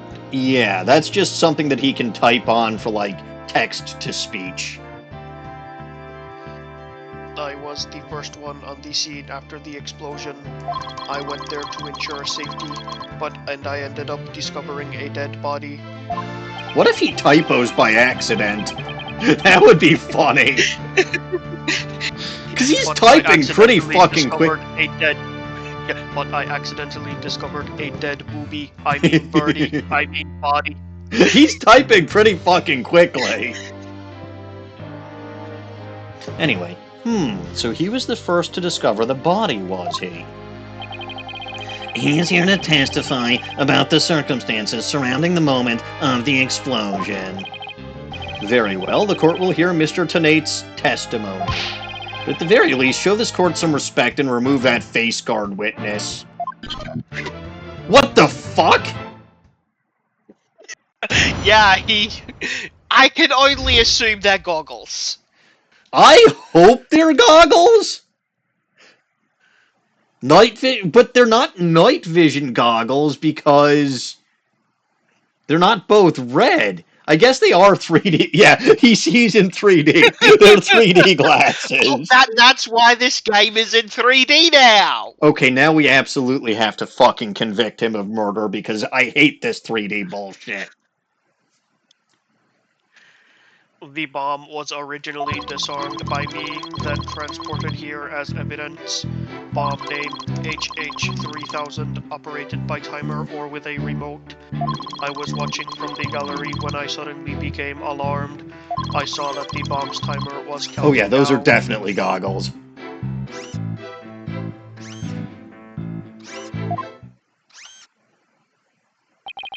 So, even though the bomb was supposed to be disarmed, it somehow got switched on. Who turned the bomb on? And how? Precisely. Activating the timer is very simple. 1. Connect wires. 2. Switch on timer. A monkey could do it. I am sure even you would be able to, Mr. Wright. Look at those squinting eyes as he says that. This fucker knows he's insulting me. I guess this makes you the blue monkey in this barrel of fun, boss. Ahem. I'd now like to begin my cross-examination... Huh?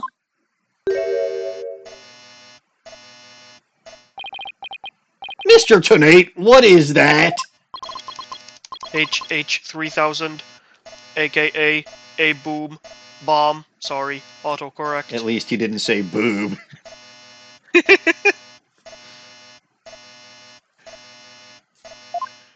The bomb? Great googly boogly! Mr. Tenate, I demand that you disarm it this instant! Disassembly complete. 5.3 seconds. 0.2 seconds short of my personal best. Are you trying to give me a heart attack? I'm not exactly some spring chicken, you know. Please see table for business cards. This is an exact replica of the HH3000. It is used to practice disarming bombs. Disarm equals success. Explosion equals failure. An exact replica of the bomb that exploded, is it? So that's what it looked like. I submitted a photograph of the real bomb taken just before the trial. Dimensions 10 inches H by 10 inches W by 10 inches D, weight 12 pounds. A perfect replication. Your bomb does appear to be a very good copy indeed. Yes, however, I could not replicate the detonation mechanism. It has a very puzzling wiring setup. It is regrettable I could not replicate it. Witness, that's enough. There's no need to replicate anything here, least of all the explosion. Jesus fuck. HH3000 bomb updated in the court record. It was hidden inside a stuffed animal and can be detonated remotely. And now if the defense would begin their cross-examination... Where has Ms. Cykes gone to?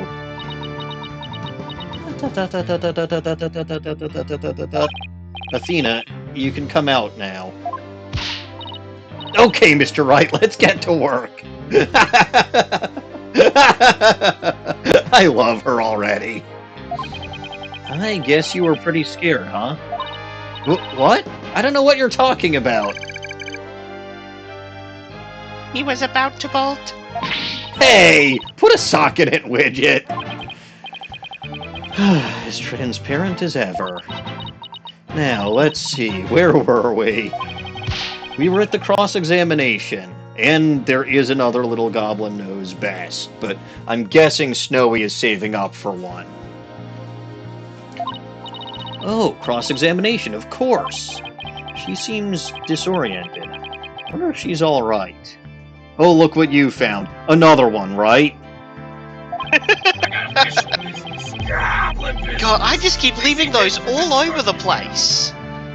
2 of them. Goodness, it's so irresponsible of me. 3 of them. I really... So there's 5 in the chamber now. 6 in the chamber now. I got official business. But yeah, no, KRE is right. Table for business cards on your way out. Like, the dimensions of the cube does nothing. But, like, that's probably all he... Because considering he was, like, complaining that he couldn't replicate the wiring, he couldn't replicate the explosion mechanism, he couldn't you know... It basically was just a fucking cube. So the fact that he could take it apart in 5... bad at my job. I mean, the fact that he could take it apart in 5.2 seconds was, like, not impressive. I mean, you try assembling a cube in 5 seconds. Done. I got official business. Goblin business. He's good. Please see table for business cards on your way out. I'm an engineer. I do this stuff for fun. Like, how long do you think it took me to build this desk? I don't know, probably a while. I took it out of the desk, out of the box, emptied the box out, I got official threw all the components on the ground, and it went together perfectly. Ow.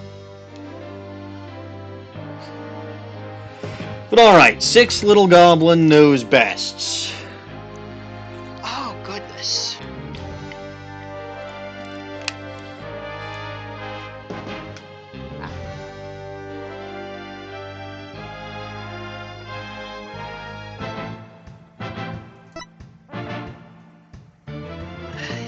But well, we'll do the easy one and just throw on Snipper Whapper.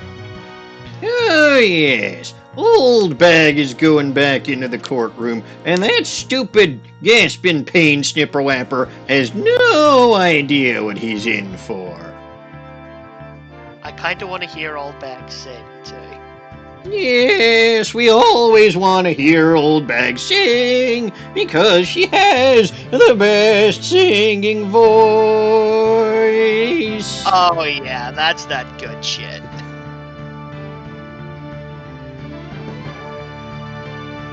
That's 2, you silly Snipper Whapper. I should maybe ask Athena if she remembers how to cross-examine to help her focus. I'm pretty sure she'll be fine, though. No need for that right now, she'll be fine. I trust redheads implicitly. I'll do everything I can to help. If you can't find any contradictions and you flub up too often, don't be afraid to ask me for help. Wait, I thought Athena was the attorney on record here. I thought Phoenix was going to be the one doing the advising, and Athena was going to be the one doing the actual cross-examining. Are they relegating her to a side character? That's bullshit! Yes. Unfortunately, as I understand, this is not the last time Athena will be disrespected by the storytelling. That is such bullshit.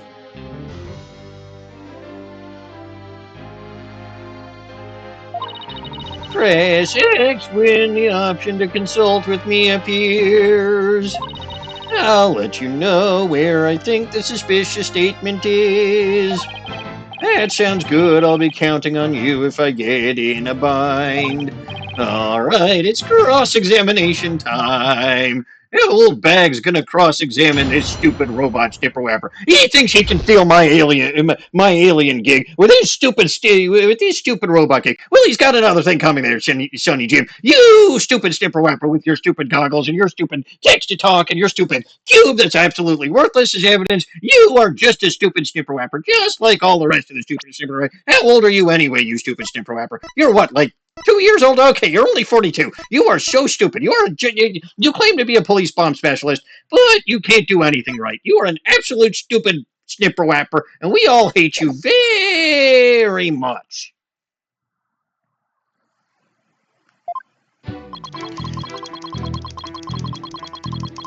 Anyway, this dumbass thinks he can type in capital M, capital E, because he just types in all caps. This is actually the Caps fan, because he's typing in all caps.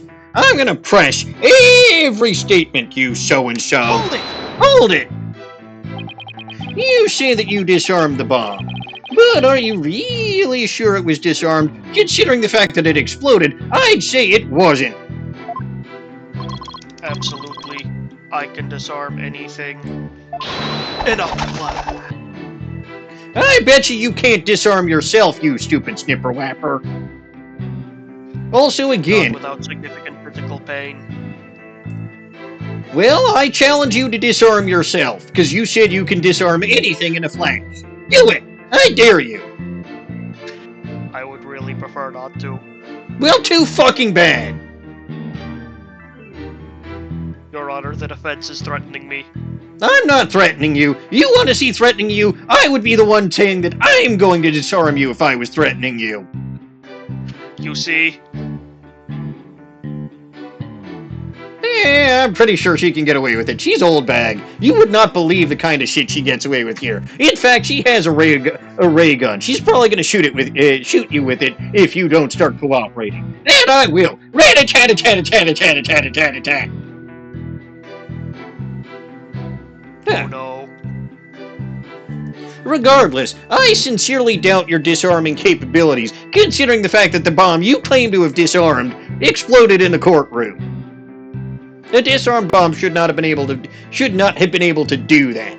Even I, an old bag, knows that. KR, I'm really not sure what to do with these. Because there's nothing that I can actually do in the game to use him. Believe me, I would love to use a machete. Or make him use a machete to disarm himself. Anyway, that looks more like dismantle than disarm to me. Oh, pardon me. Let's see, is there any chance you could have forgotten to disarm the bomb? Impossible! Exclamation point. I do not make rudimentary mistakes like that. Well, again, considering the fact that the fucking thing went off in the middle of the courtroom, you did make a mistake like that. Now, disarm yourself to overcome your dishonor. No. Then I'll do it for you. Oh God, please. Oh God. Oh no. I have a machete ow, now. The pain. Horrible. Ow. You don't have your arms to type with anymore either. So you have to talk in your normal voice. My tongue is incredibly dexterous. I bet you if you had a girlfriend, she'd appreciate that. But I know you, someone like you probably doesn't have a girlfriend.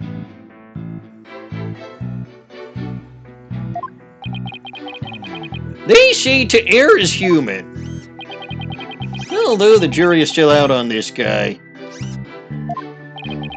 If you must know, Mr. Wright, according to the court's own records, the fact that the bomb has indeed been disarmed was officially confirmed. I'd like to know what stupid snipper whapper confirmed that, though, because again, disarmed bombs do not explode. I guess I can rule out the possibility that he forgot to disarm it. He just probably didn't disarm it on purpose. Could you talk about the bomb in a little more detail for the court, Mr. Tenate? Certainly.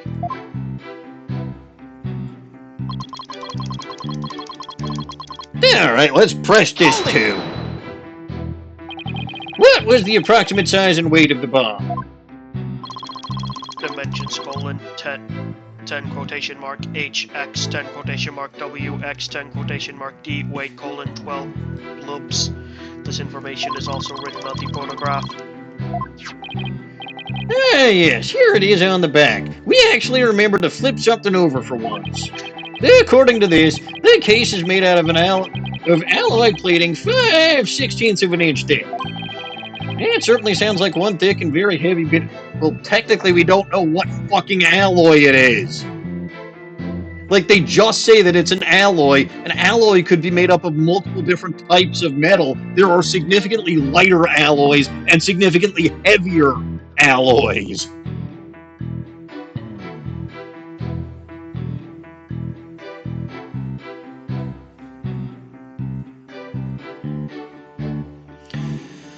Oy. I bet if I dropped that thing on your foot, you'd be hopping. Not just like when those books fell on your foot. If you dropped that thing anywhere, I'd be hopping for the nearest exit. Very well, I believe the court has heard enough about the bomb itself. So, Mr. Tenate, you were keeping an eye on the bomb. Where were you watching from?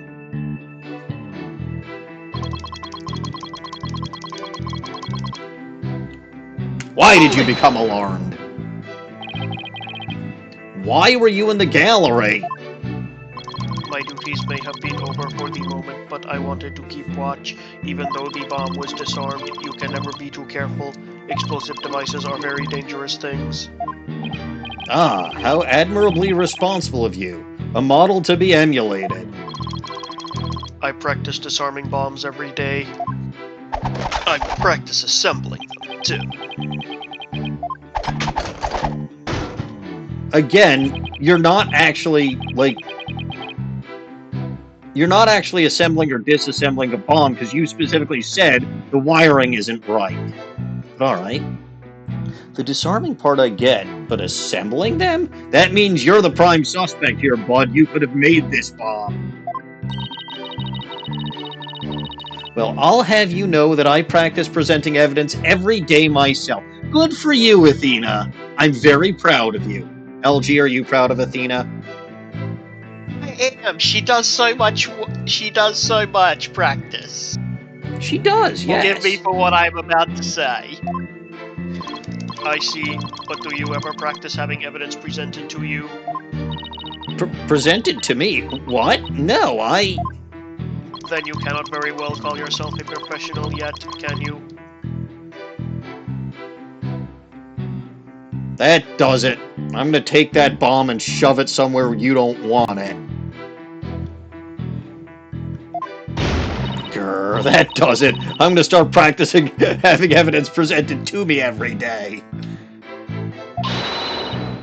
And you'd better drink some coffee, boss. We're gonna be pulling an all-nighter.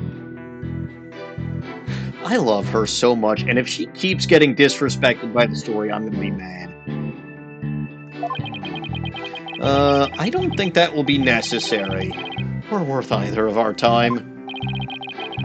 So, Mr. Tenate, what did you witness from the gallery? I witnessed the courtroom turning upside down.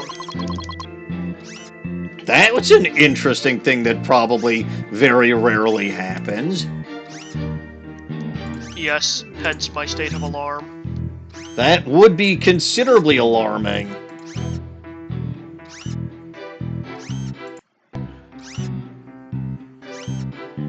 Did you witness anything else? Or were your glasses taken off? Or goggles or whatever? Now that you mention it, I do believe they were. Why do I mention things? I do not know. You appear to be very foolish. Well, you can't see because your glasses are off. Anyway, You got me there. press whatever button this is. You saw it counting down clearly with your own eyes? I'd hardly think a timer as small as the one on this bomb could be seen from the gallery. These goggles help me see very small things clearly from very far away. I can even see what you had for breakfast by looking at your tie.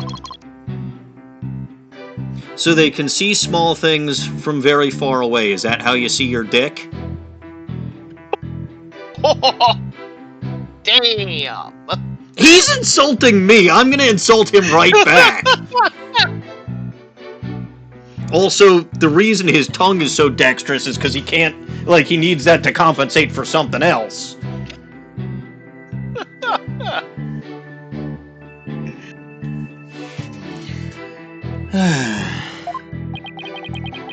Why do I suddenly feel like a bug under a magnifying glass?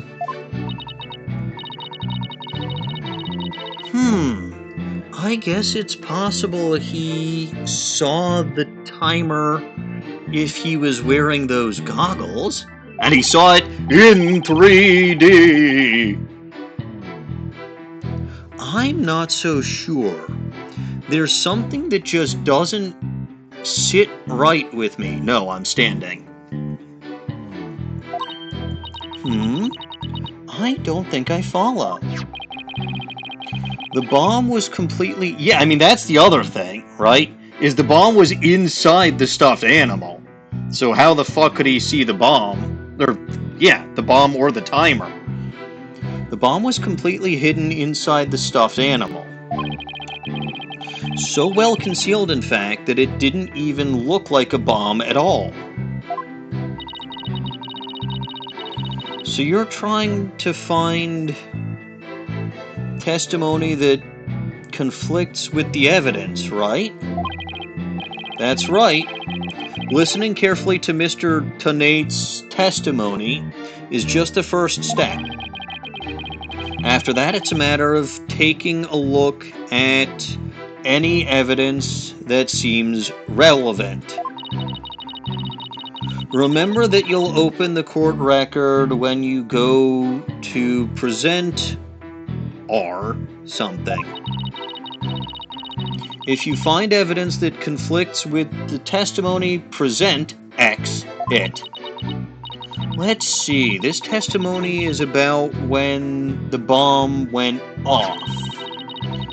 So I think the state it was in at the time would be pretty important. Japanifornia. That's the state that it was in, right?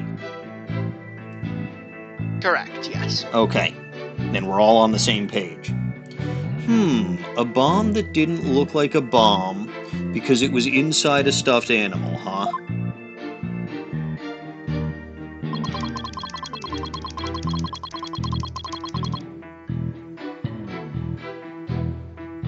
Okay, so we started everything over again.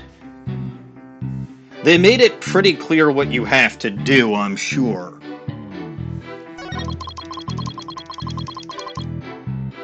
So... Official business. Goblin business. Please see table for business cards on your way out. What I have to do here is present the Who's Ya What's It's itself. Let's do that. Objection! So you say you saw the bomb's countdown. Is that right? Of course, I clearly saw it counting down to 0.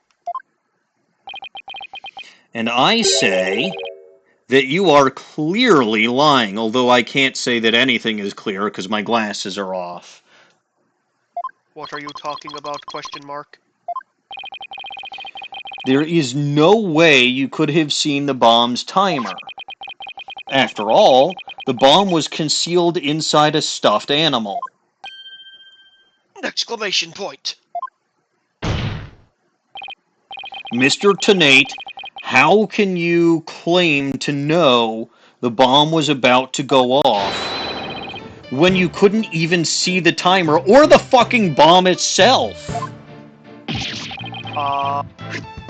Exclamation point, but that is you get to your front 9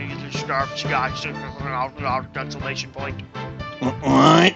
No. That does seem like a glaring inconsistency indeed. Witness, how do you explain this? Well, ellipsis, I, ellipsis, I, ellipsis. Oh, that was great, Mr. Wright. You found a contradiction right off the bat.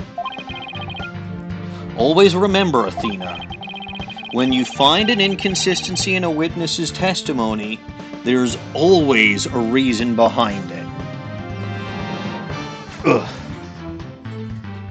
And that reason is that I'm sitting down, putting my glasses on, and flipping the world right side up again.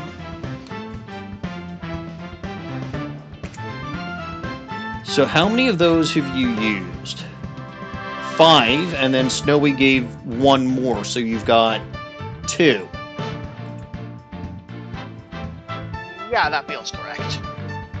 What I might have to ask, and this might be a bit of a tall ask, is not to redeem, well, not, so this would be for the audience, don't redeem, like you can redeem multiple in a row, but don't redeem more until all of the ones that have already been redeemed have been used.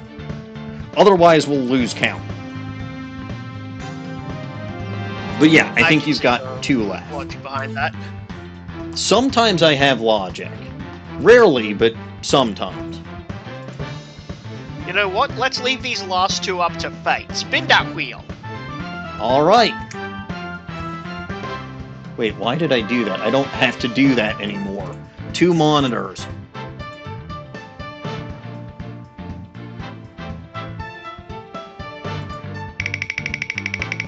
The problem, Snowy, is that sometimes they get redeemed when I can't see. Stupid Farfel Muncher. Or sometimes, like today, they get redeemed when I'm not on stream.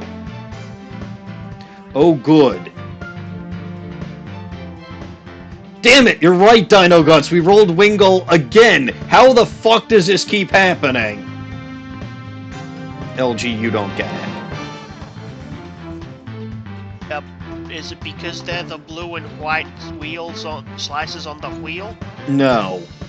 Yesterday, during my stream, I told you about the wheel encounter gimmick that I've been doing. You have been very, very descriptive about the mimes. I was on the beach, looking to get an encounter, and it's the only place where you can catch Sandygast. So, spun the wheel, it landed on Wingle. Chat decided to respin the species wheel, and it landed on Wingle. I decided to respin the species wheel, and guess where it landed? Wingle? Yes!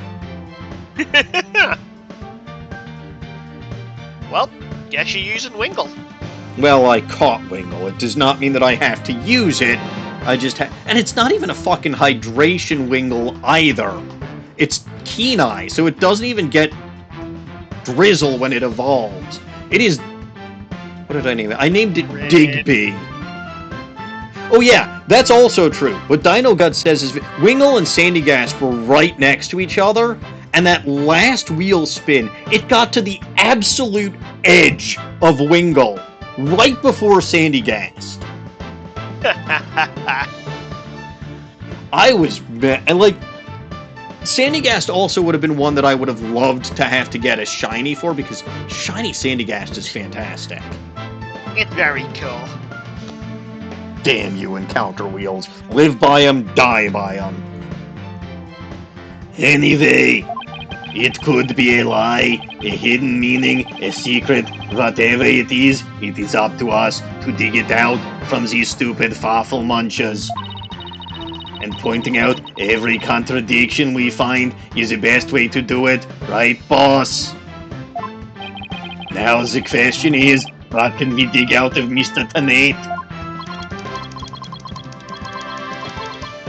Well, let me see. Ellipsis, ellipsis, ellipsis. No, there must be some mistake. Ellipsis. Oh, yes, exclamation point. Yes, of course, exclamation point. I remember now, exclamation point. The sound, exclamation point. I knew because of the sound, exclamation point. Sound? What sound? You are sounding like a raving lunatic. When the timer of this type of bomb is switched on, it beeps softly. Beep, ellipsis, beep, ellipsis, beep, ellipsis. It is the sound of the bomb counting down. A beeping noise, you say? I suppose it would be possible to notice that even with the bomb inside the stuffed animal. I simply made a mistake. My bad. Objection! Objection! How in the world did you hear such a tiny, little sound all the way from the gallery? You do not have augmented ears. I mean, you don't actually know that. You have no idea what's going on in this helmet.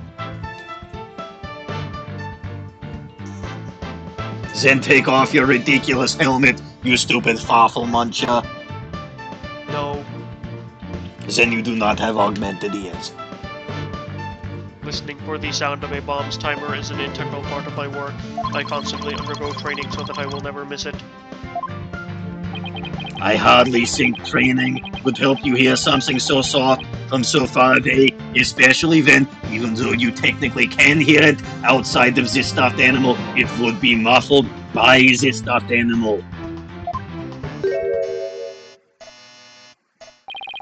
What now? Are you making light of the fine science of disarming bombs? Question mark. It Yes. is a solemn mission that I put my life on the line to perform. What kind of specialist would I be if I did not hear a bomb timer? Question mark. It's not like disassembling a toaster, you know? Now he is just showing off like a stupid fawful muncher. You keep asserting that the sound was too tiny to hear, but the only tiny thing here is the witness's dick, as we previously mentioned. Also, your skill as a lawyer, being mistrustful, is not an attractive quality, you know. And you're just overflowing with attractive qualities, are you? Or perhaps you have some proof that Mr. Tennate didn't hear the sound. Well, nay, but it still seems totally suspect. I cannot put my finger on it, though. And it is going to be really hard to prove he didn't hear something. If I have this correct, the prosecution's argument is that someone reactivated the bomb before it was brought into the courtroom. But I do not understand, Mr. Payne. Is why you believe that person to be Ms. Woods. That's simply, Your Honor. Mr. Tennate happened to be there when it happened. He was there when the defendant rearmed the bomb. What's this now? This didn't make any sense. If he was there when she rearmed the bomb, he would have had to disarm the bomb again. And if it only takes him 5.2 seconds, he should have been able to do so on a snap. It happened before the trial started. It was when Detective Arm and I were transporting the bomb. We brought the bomb to the lobby for the defense. Bomb equals evidence. The lawyer wanted to see it before the start of the trial.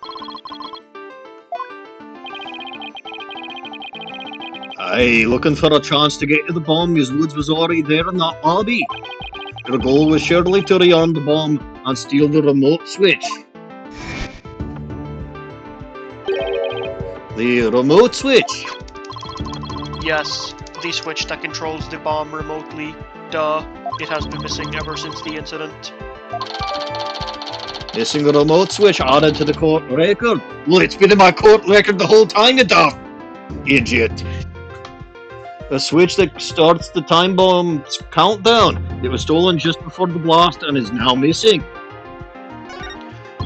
I am partially to blame. I left the bomb and remote on top of the transport case, ellipsis, and they were rearmed and stolen while I was talking with the lawyer. The defendant then used the remote from inside the courtroom to start the timer. Objection! Objection. How can you assert so unequivocally that the bomb was rearmed in the lobby? Objection! Objection. The bomb was safely secured in the transport case. The only time it was outside of the case was in that lobby. Therefore, that was the one and only opportunity anyone had to meddle with it. Aye, someone other than Mr. Tennate could have opened the case and taken the bomb out. Impossible. The transport case is assigned exclusively to me.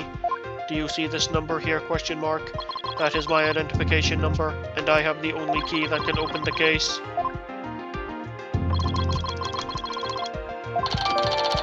Aye, bomb transport case added to the court record. The case, Tennate and Detective Arm transported the bomb in. Tennate has the key. Let us take a look at that. I said, let us take a look at that. So his number is L10015R. That's a loser's number if ever there was one. But if he's the only one who's got a key... Indeed, I would have preferred the ones to be 8s. Aye. Regardless, if he's the only one who's got a key to this, that's going to come skewer him in the end when I prove that he's the only one who could have tampered with the ball. But Mr. Payne's assertion is nothing more than conjecture. You dunna have proof that it was Ms. Woods who stole the remote switch. Aye, and by the same token, you have no proof that it wasn't her. But what I do have is a piece of evidence that proves the defendant handled the bomb. Aye, the tail. 5 minutes, 24 seconds, 2.3 decaseconds. The defense's advantage lasted a mere 5 minutes. Eric, talk about a rotten hand. Aye, as long as they have her fingerprints as their trump card, I'm at a big disadvantage. Aye, it appears we will now have to hear from the defendant herself once more. I wholeheartedly agree, Your Honour. I would like to recall Ms. Woods to the stand. I trust you have no objections, Mr. Wright. I am worried about their condition, but we do need her testimony. On the other hand, I'm not sure I want to make Athena mad. Aye, you dunna make a redhead mad. That's always a bad idea. Right, LG? Correct. I can read your feelings, you know, boss. Exclamation mark. I guess there's no hiding from her now. Don't worry, I know we need her testimony, but if anybody picks on her again, they'll pay. I guess she's already at anger level 1. Don't worry, I'll stop the proceedings before I let anything bad happen to her. Aye, the defense has no objections, Your Honor. In that case, I will take my leave, but before I do, there is just one more thing. Mr. Wright, ellipsis, is it question mark? Aye, me? Dismantling bombs is my job. Dismantling this case is yours. Do you think you can handle it, question mark? Aye, Or I does can he dismantle try? your brain here, too. This guy is hiding something. I just know it.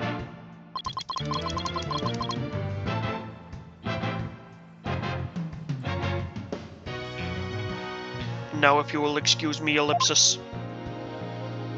Don't go too far. We'll be needing you as the next. We'll be needing you as the guy we accuse in a moment. Of Bailiff? course, I would not wish to deprive you of this enrichment. Yes. Bailiff, please go out to the lobby and bring back the defendant. Okay, sir. I will do that, sir. Junie. Hi, Athena. She looks even worse off than before. Don't worry, Junie. We're here for you. Thanks, Athena. And I'll do my best, too. You blew up the courtroom because you bear resentment against the courts, correct? No, of course not. What's that you say? I can barely hear you. I haven't done anything wrong. This prosecutor's scary. Objection! Objection! What an impudent little girl. Stop acting innocent and tell the truth. This is getting ugly, and he's ugly. You rearmed the bomb because you wanted to blow up the courthouse. Admit it. That's why you went to the lobby where Mr. Justice was. Isn't that right? No, Wright is the other attorney. Mr. Wright. Can I go give that prosecutor a smack? Yes, you can, Athena. What? Of course you can. I'd say he has to review Courtroom Manners 101 again. Athena, we went over Courtroom Manners 101. It clearly says that only the prosecutor is allowed to physically assault the other attorney. We can't let a creep that bullies innocent girls like this off so easily. I haven't forgotten about how he treated you. Don't worry about me, just help Junie! Her heart's crying out. She's so scared, so very scared. Looks like Athena's picking something up with her heightened sense of hearing. And it sounds like this time it's the voice of Ms. Woods' heart. Don't deny it. You stole the remote switch and used it in the courtroom, didn't you? Your Honor, this fucker's badgering my witness. I request that we shave his head as punishment. Granted. Objection! Objection! Your Honor, please put a stop to this. See, Athena's right. Mr. Payne is badgering the defendant. Yes, Ms. Woods does seem quite frightened. Mr. Payne, I ask that you behave more like a gentleman. But don't you know, Your Honor, there is no more a gentleman in this world than I. Hug, as if a gentleman or even a gentleman would behave like he does. Don't let that rude ruffian win. Athena. Sniffle. How dare you call a gentleman such as I a rude ruffian? I'll have you know, I attend a manners class every Saturday. Yeah, because your manners are so shitty that you have to attend a class to learn about that. So I know exactly how best to piss people off by breaking them. Yeah. I'm more than just a mere gentleman. I'm a genteel man. Not when you're terrorizing a young lady, you're not. I'd demand my money back from that manners class if I were you. Eric. I should probably be the adult here and stop the two of them, but one never gets in the way of a redhead when she's having her righteous fury out. Trust me on that one.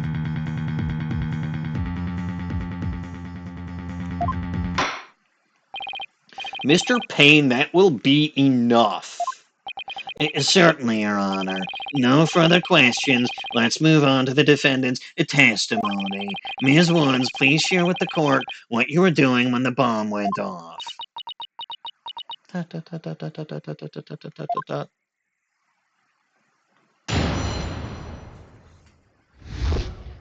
When the bomb went off. Well, that day, I was watching from the gallery. The bomb went off, and rubble started falling. It fell on top of me.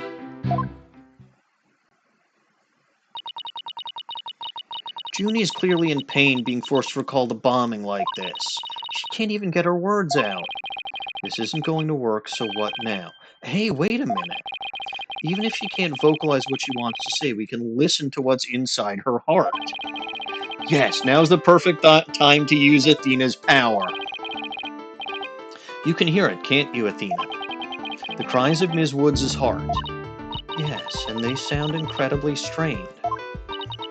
She's so scared, I think she could collapse at any second.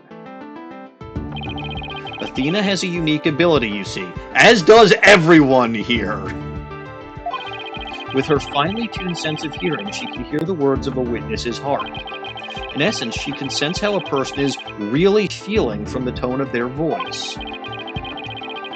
Guess it's all up to Athena and her special... Athena is the one neurotypical person in this room, capable of accurately interpreting feelings from tone. You can't always do that. I mean, trust that other witness guy. That's the whole reason he was using his type-to-speech, so that you couldn't pull this shit. It's the perfect counter to this ability. Guess it's all up to Athena and her special ability now. Yes, trust the redhead. Athena, I want you to use the analytical psychology you studied. And listen to the testimony of Ms. Woods' heart. Okay, boss, I'll give it a go. After all, this is the whole reason I put all that effort into studying analytical psychology. She has a tendency to speak in foreign languages, doesn't she? It would a PSI. Because that's at least twice she's done that. Aufgeht's? Aufgeht's? Aufgeht's. Let's do this.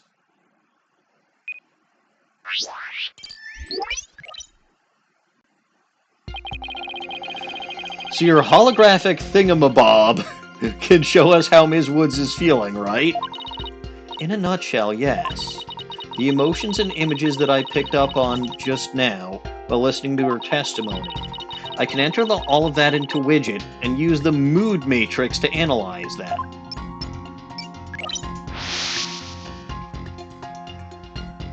Oh god, it's just like that ESP training in Scarlet Violet, isn't it? It's the same facial expressions and everything. These mood markers here reflect fluctuations in Junie's emotions. When she feels happy or is enjoying the memory, the happy marker will light up. Snowy, if you're still here, can you take care of that?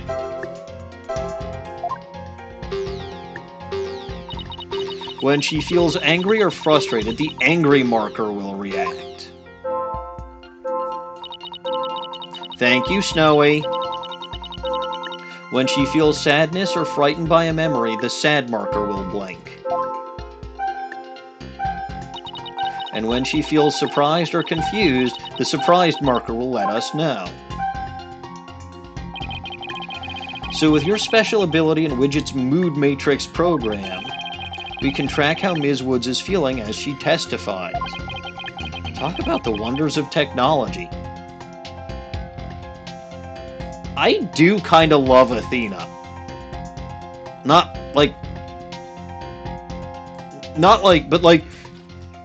bringing robotics into the courtroom is definitely not something I would have thought of.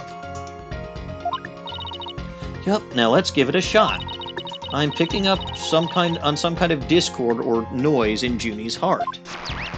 Noise level 100%. Holy fuck. See here, this is what the noise looks like in the mood matrix. It's a result of inconsistencies between her testimony and her feelings.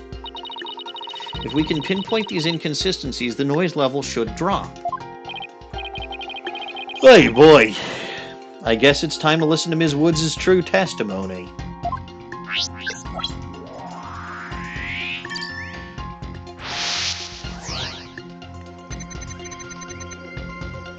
Alright, well that day, cough. Watching from the gallery, cough.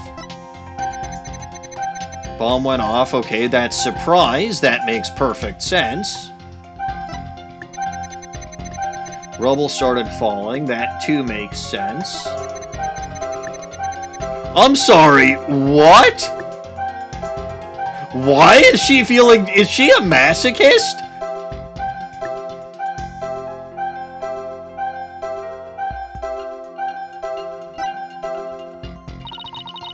I think I have a good grasp on Junie's emotional state now. Yeah, joke's on me, she's into that shit, that makes sense. This power of Athena's is incredible. And I'm seeing an unexpected emotion that's inconsistent with the content of her testimony. God, I would not want to put Darkness from Konosuba up with this. You would get so many unexpected joys that you would be flabbergasted. What? Already? Yeah, that makes perfect sense. Look at this. When she says it fell on top of me, the happy marker is reacting. Well, look at that. That is odd. There must be a reason for this contradictory emotion. We just need to do some digging. I believe we did, yes, Snowy. When you find an unexpected emotion... I get the feeling that we won't have in a second. Well, there's a reason he's asking. You'll first need to pinpoint it, and then select the unexpected emotion or reaction from the 4 markers with the A button. Press the pinpoint button L. What's the unexpected emotion? How do I select this?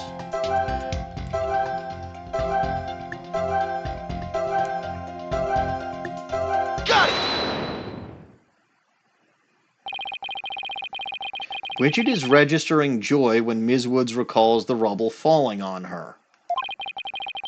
There must be a reason for this unexpected emotion. Ms. Woods, as the rubble was falling, was there also something that made you feel happy? What? Mr. Wright, the feeling of happiness is spreading throughout Junie's heart. Keep going on this point, and I bet Junie will start to calm down. Great, let's hear what she has to say. Just as I was about to escape the courtroom, the bomb went off. I was so startled, I tripped. And then rubble started falling on top of me. I really thought I was done for. But just then... Oh, she's knitting like a little love scarf or whatever. Apollo came and rescued me. Apollo? He used his own body to shield me from the rubble. That explains why he got injured. So that's when he sustained those injuries. How do you feel, Junie? Did talking about Apollo give you some courage? Yes, Apollo is just like the sun, strong and bright and warm. That is who he is named for, the god of the sun. Just talking about it makes me feel like a leaf undergoing photosynthesis. And see, your coughing stopped all of a sudden. Oh, you're right. Thank you, Athena. Noise level 50%. Looks like we were able to draw out some new testimony. Hee. Pretty neat, huh? But there's still some noise left, meaning there must still be some discord in Junie's heart. I guess we'll have to keep going then. Let me input this new information and update the mood matrix, and we'll be good to go. You remember what to do, right? When I find an unexpected emotion, I should first pinpoint L it. That's right, and then you select it from the mood markers with it. I'm still not 100% sure how to do that. If we can find the reason for discord in her heart, we should be able to draw even more new testimony out. Okay, info update. Tried to run but was too slow. No emotions. Quick to get away, the bomb went off. Yes. Tripped. Rubble started falling. Thought I was done for. Info update. Apollo. Okay. Sad now. Oh, okay, I get it. There we go. Got it! You were happy when Mr. Justice rescued you, weren't you? Yes, I was really happy. And in love, apparently. But there was also something you felt sad about at the... Yeah, he was fucking sacrificing himself for her. Sad?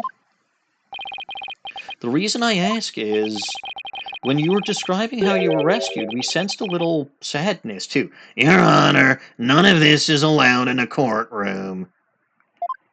Shut the hell up, Gaspin. Oh. I think it's probably because of... Bum-rap Riney? Oh, so that's a rhinoceros tail, not an elephant tail. Yeah, whatever the fuck stuffed animal the bomb was in probably would have been completely blown the fuck up. So it was confusing to me how they got the tail in the first place. Bum-rap Riney? Well, what do you know? Something new. That's right. I brought my stuffed animal, Bum-rap Riney, to watch the trial with me. Bum-rap Riney and Phony Fanty are brothers. Who knew the legal world could inspire a whole line of merchandise? I had Bum-rap Riney with me while I was watching the trial. But it wasn't until Apollo saved me that I realized I'd lost him as I was running away. My poor Riney, a victim of that terrible bomb. Oh, I know. You can see what he looks like in this poster. No more bum rats. It's for the campaign to eradicate fake evidence and false charges. Phony Fanty and Bum-rap Riney, huh? They have the same tail. Nothing against the campaign, but why an elephant and a rhinoceros? Who the hell knows? Mr. Wright, I don't sense any discord in Junie's heart anymore. Noise level 0%. Then her heart must not be me, because my noise level is always 100%. So I guess that means we managed to draw out all of her testimony. That's right. I'll just make an update with the new info and we'll have the whole picture. So, do you think her new... Yes! Yes, it absolutely will. Her new testimony will help? Absolutely. I don't know what I would have done without you, Athena. So, Bum-rap Riney was in that courtroom when the bomb went off. Now that we know that, it changes the meaning of that other piece of evidence. Yes, it does. All I have to do is present it at the right statement. Yes, of course.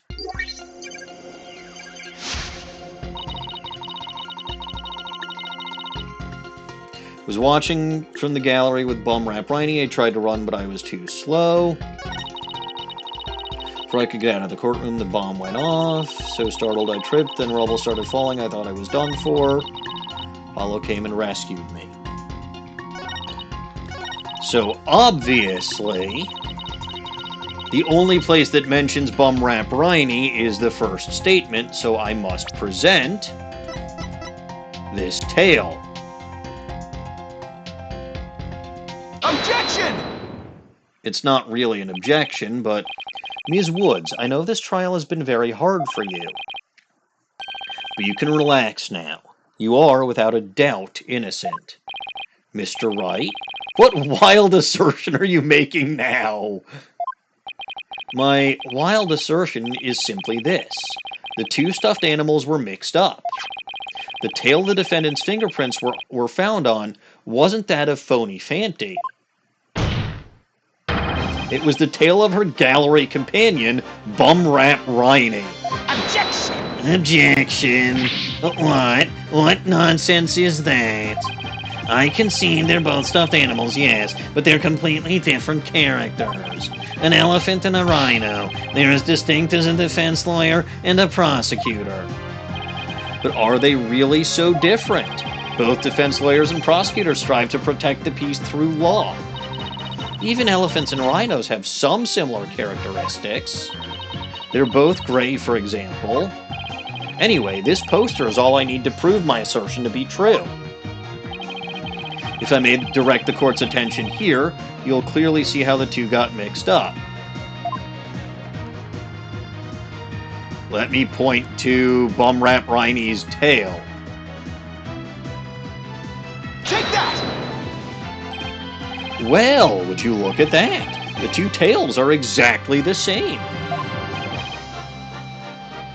Yes, exactly. The two stuffed animals are based on entirely different animals. but the design of their tails is exactly the same. Oh, it is a toupee.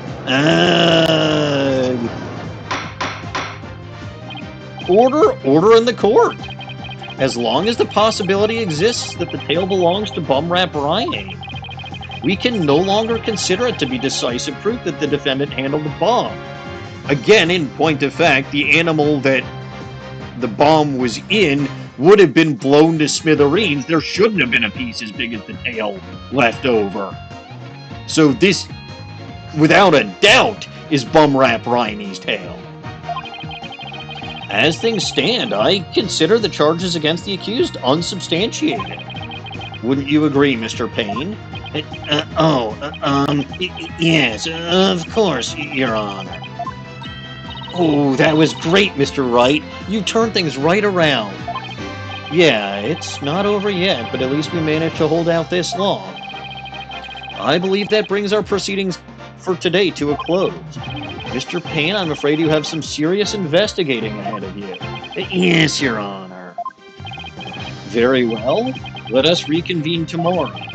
Court is adjourned. Are you fucking kidding me? The tutorial case is now 2 days long? Yep. What the shit? December 17th, 11:56 a.m., District Court, Defendant Lobby, number 5. That was so exciting, boss. We did it.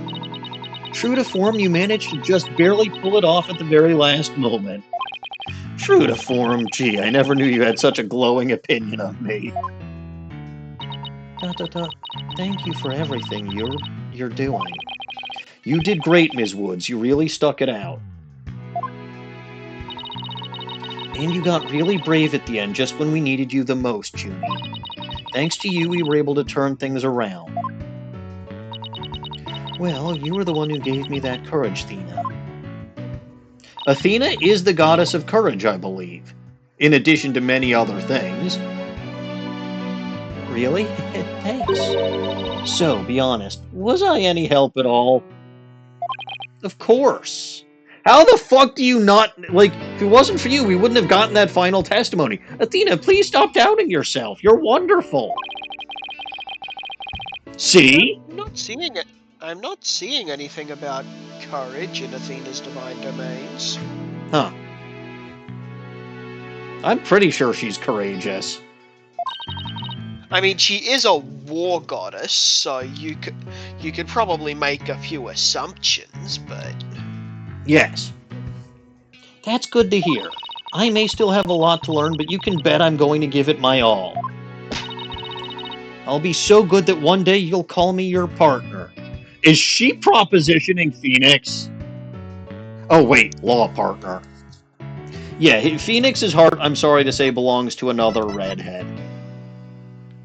Also, it's funny how he's not in the profiles.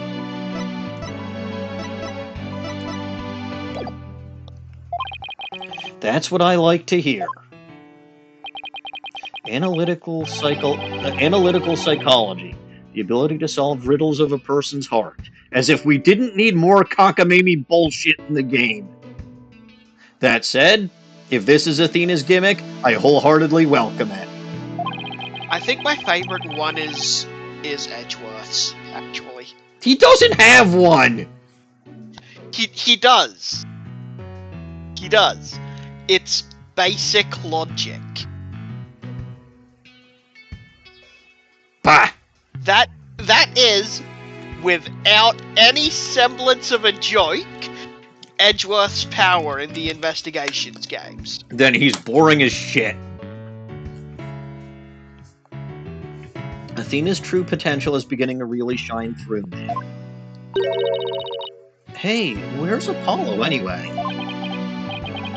He probably went to the fucking hospital.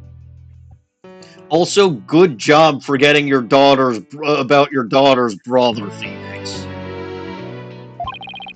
I assumed he'd still be here in the lobby. Oh, I know. Maybe he's still in courtroom number 4. Courtroom number 4? What would he be doing at the scene of the probably looking for clues? When I came out to the lobby to rest, I told Apollo about bum rap Riney. I told him I dropped Riney in the courtroom and as I was trying to escape before the blast. And then Apollo said he had an idea where Riney might be, so we went to take a look together. Huh, I guess Apollo can be pretty nice when he wants to be. So you went looking for Riney together before you were called back into courtroom number 5? Yes, I'd had some time to rest, so I was able to go and look for him. But then they called me into courtroom number 5 to testify. Apollo insisted on staying there, though. With all those injuries, I wonder how he's managing. He probably passed out. I think Apollo might have figured something out. Wonder what it was. He told me, I'm going to look for evidence to clear your name, Juniper. Just maybe he found some new piece of evidence? Anyway, we'd better go and get him. Good idea. You can't leave him alone too long. He's fragile, unlike Phoenix. December 17th, 12:11 p.m., District Court, courtroom number 4.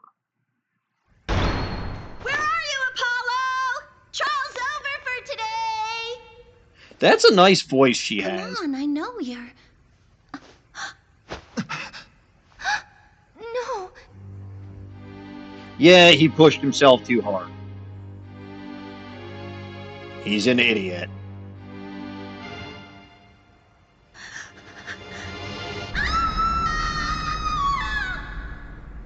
Who screamed? Was it you? Yeah, sorry. To be continued. I didn't know your scream was so girly.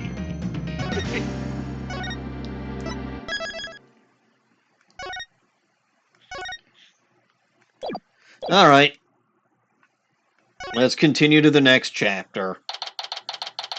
December 18th, 9:34 a.m., District Court.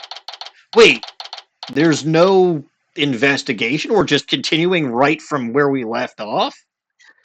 Yeah. Alright. Then that might as well have just been a fucking recess. Nope, it's a whole other day. It's probably important for plot reasons. This makes nonsense.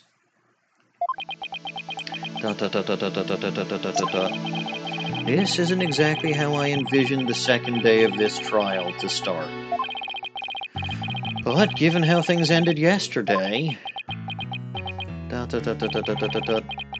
Good morning.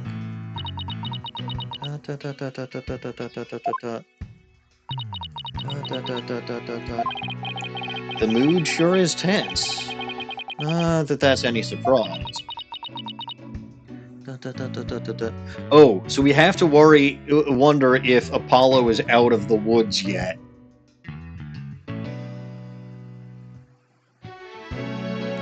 That was a slight pun, but I guess it doesn't work so well.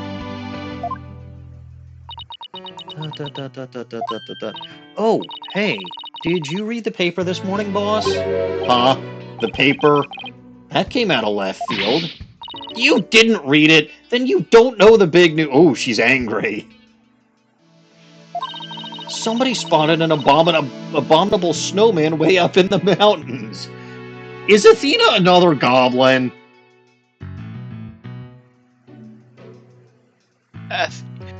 Yeah, I'm pretty sure this was mentioned to you previously. Athena is when the goblin becomes the lawyer. It might have been mentioned. Look, I don't know how long ago that would have been mentioned. Yeah, everybody has a goblin. Every lawyer has a goblin, except for Athena, who is the goblin. I see. But what the hell is this about abominable snowmen? Tell me how you know the difference between a paper... Tell me you know the difference between a paper and a tabloid, Athena. It might show up in the forest where you live, Junie. So you'd better watch out, okay?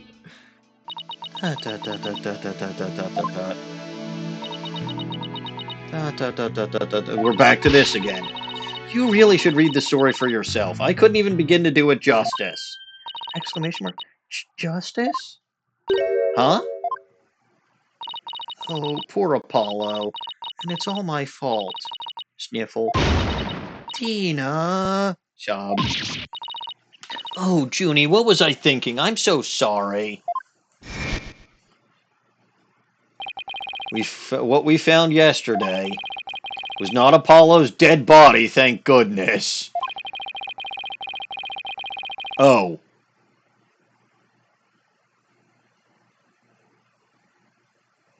I see. And who was in the courtroom at this time that could have assaulted him? I mean, probably lots of people. That Tonate fellow is one of many people who would probably have been around, yes. No, everyone else was in courtroom number 5. He'd been assaulted by someone with a blow to his head and was lying unconscious. See, if they tried... Well, okay, I was going to say if they tried to do that to Phoenix, it wouldn't work. But if they tried to do it to Phoenix, he'd wake up with amnesia. Yeah.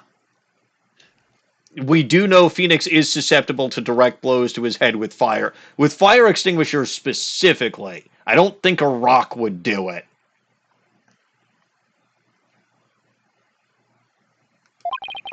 We rushed him to the hospital right away, and it looks like he's going to pull through. But it was still quite a shock to stumble onto a scene like that. Is Ms. Woods all right, Athena? Well, I managed to get her to stop crying. Now she's resting on that sofa over there. I guess she really feels responsible for what happened to Apollo. Poor Junie. She believes that the reason Apollo was attacked is because he was helping her look for something in that courtroom. Oh? Guess I can see why she'd think that. By the way, how are you doing? Who? Me? Yeah, you. I know you're concerned about Ms. Woods, but are you all right? No, she's not Yoko-obsessed user. Me? I'm doing just fine, boss. I mean, yeah, it was a huge shock, but I'm all right. People who've studied analytical psychology are great at times like these. After all, they've learned how to control their own emotions, too. She says, doing that, whereas widget around her neck is going like, he's screaming in agony. Somehow I don't think it's as easy as she makes it sound. Honestly, the addition of widget for her expressions is such a magnificent touch. And you can actually pay attention, like she might be smiling on the outside, but you can see how she's feeling on the inside with widget. Pay attention to details like these. Sometimes they're in agreement, other times they're not. This is one of those times they are decidedly not. But there's no denying she's a real trooper. Apollo doesn't remember a thing, does he? Yeah. Oh no, Apollo's got amnesia too. Well, it's not full amnesia. He still remembers who he is. He can't recall anything from the time right before he was assaulted. Nothing about what he was doing in courtroom number 4 or who assaulted him. The doctor said it's probably due to that hit he took to the head. But again, at least he remembers who he is. Phoenix didn't. Assaulted in a court of law and losing your memory at that. I know how that feels, but you had it worse, technically, Phoenix. But who in the world would do such a thing, huh, Mr. Wright? It's Wellington, he's still alive. That holy water on his shampoo didn't work. Grr, just wait till I get my hands on the coward who hurt our Apollo. Now, Athena. I thought you said you were in control of your emotions. Let's just focus on helping Ms. Woods, okay? I admit I'm just as upset as you. Okay, boss, you're right. Apollo's assailant can wait until after we clear Junie's name. That's the spirit of justice, which is not this game, it's the next game. Also, speaking of, I'm not 100% committed to the name that I gave this series. First of all, I think that this is technically a Phoenix Wright Ace Attorney game, even though it's part of the Apollo Justice trilogy.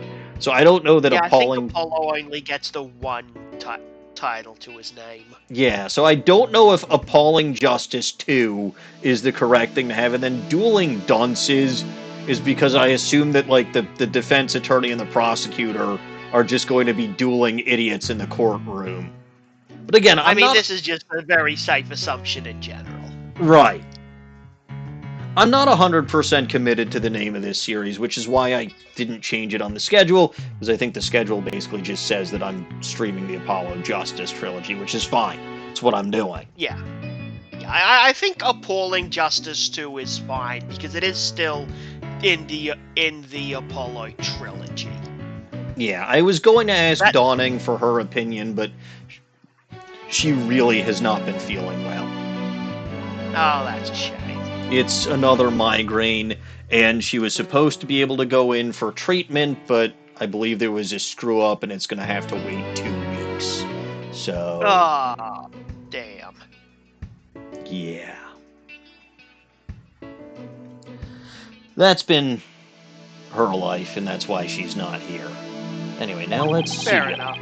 Better check the court record one more time before trial starts. Is anything new here? No.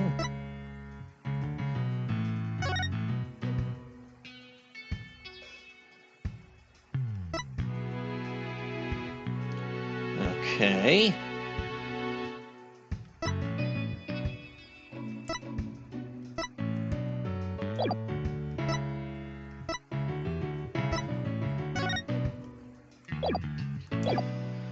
Fine. Earth to Mr. Wright, I'm ready whenever you are. All right, let's get ready to rumble. You bet. With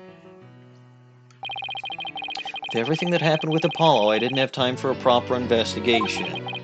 I can't let that stop me, though. I have to get this right for Ms. Woods' sake and Apollo's, too.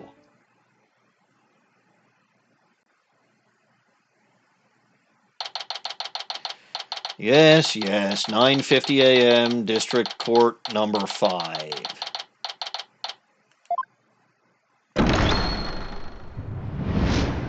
Day 2, court is now in session. All rise. Do I have to? Court will now reconvene for the trial of Juniper Woods. The prosecution is ready, Your Honor. The defense is also probably ready, Your Honor. Now then, I believe I instructed the prosecution to further their investigation. Were you able to locate the remote switch in question? I'm afraid the remote switch is still missing, Your Honor. I must say I'm disappointed, Mr. Payne. Not angry, just disappointed. I apologize. He's a dad.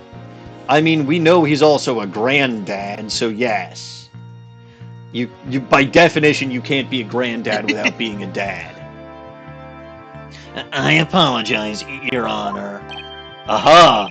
Looks like the prosecution is just as unprepared as I am. There is a separate matter, however, that I would like to bring up during this trial. A separate matter, you say? And what might that be? I assume you're aware that another incident occurred during yesterday's trial. I'm speaking, of course, of the assault on Mr. Justice in the ruins of courtroom number 4. Which could not have been done by... Well, actually, it could have been. Fuck! He's gonna say Juniper did it because she wasn't in the courtroom at the time. Uh-oh. Why is he bringing that up? Yes, what a truly harrowing experience it must have been. Poor Mr. Justice. At the time of the attack, Mr. Justice was not alone. No shit, he wasn't alone. Someone had to have attacked him. He was with the defendant, Ms. Juniper Woods. He isn't going where I think he's going. Yeah. Yep. Uh-huh. What an asshole. The prosecution wishes to indict Ms. Woods on the charge of Mr. Justice's assault.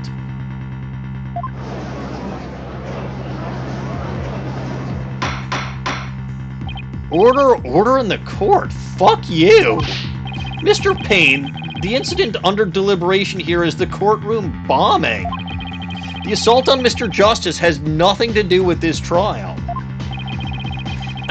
But I believe there is a connection between this case and Mr. Justice's assault.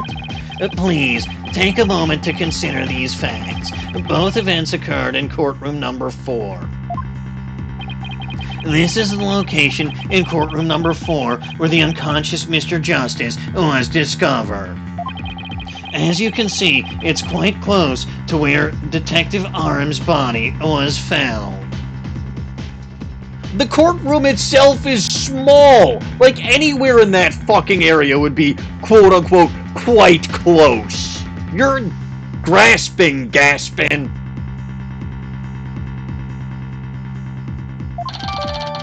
Courtroom number 4 diagram added to the court record, a diagram of the courtroom as it was when Apollo was discovered after the assault. The question is, why did the culprit feel the need to maliciously attack Mr. Justice? Why indeed? What do you believe their motive to be, Mr. Payne? I believe Mr. Justice found something in that courtroom while Ms. Woods was with him. Evidence that... Stop fingering young women, Payne. Evidence that fingered her as the perpetrator of the bombing. You mean he found some incriminating evidence?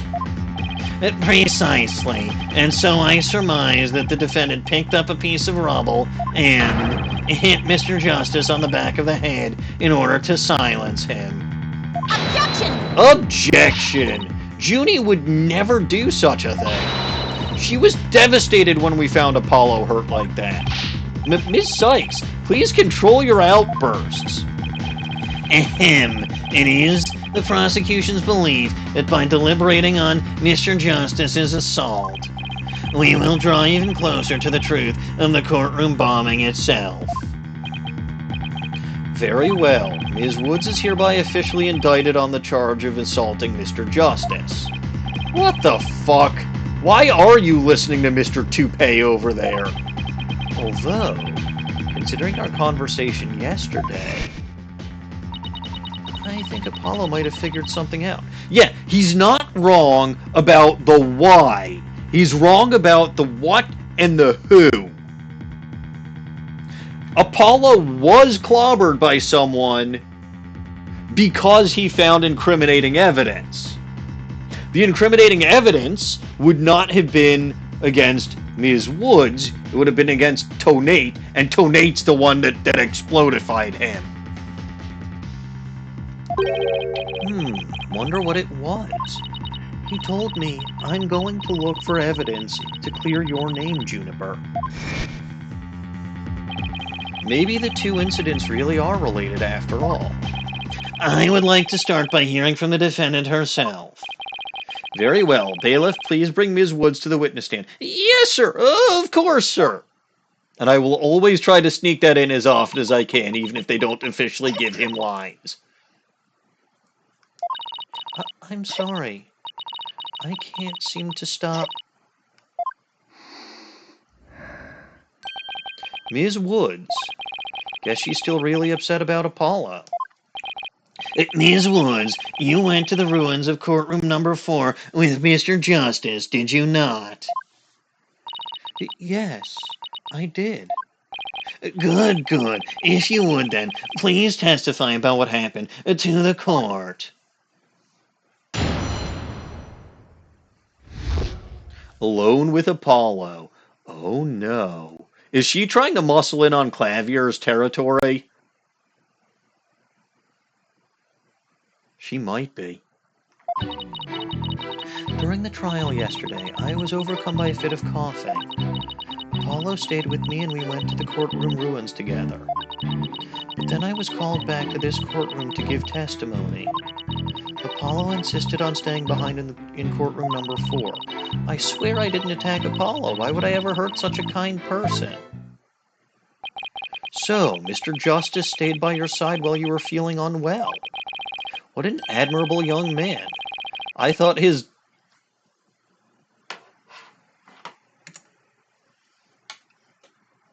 Hordes of Alright, it's coming back. I wasn't sure if it would actually apply here, but it's coming back.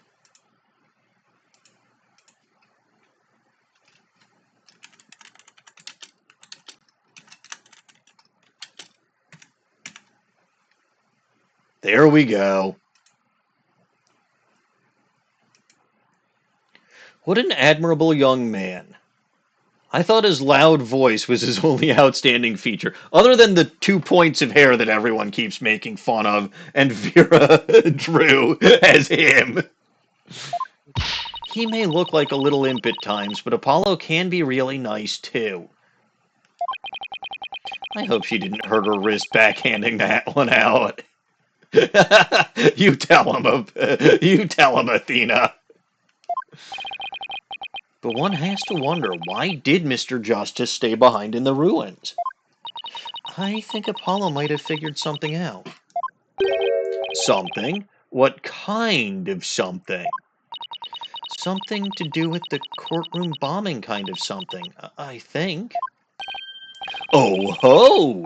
New evidence for the case, was it? That's a very big kind of something indeed. I believe so. He mentioned looking for some evidence when I was called away. Objection! Objection! Just as I thought, there is a connection between the two incidents. Well done, Einstein.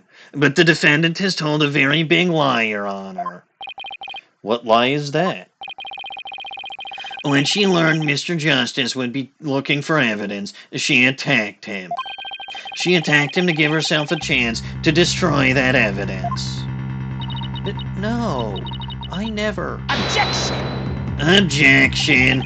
Ms. Woods repaid Mr. Justice's kindness with violence. I'll repay your assholery with violence!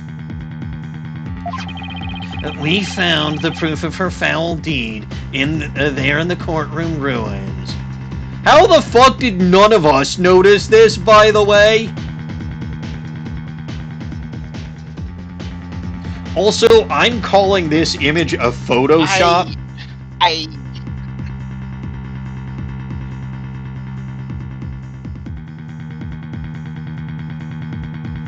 Because we didn't stick around looking for evidence or shit like that when he was alive. He was taken straight to the fucking hospital by us. This is Photoshopped, Your Honor. This is that false evidence that whatever the hell Fanty the Elephant doesn't want to be presented. Disbar pain.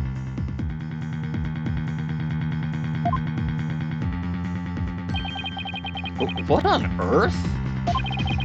Do you see it? There, in front of Mr. Justice's right hand.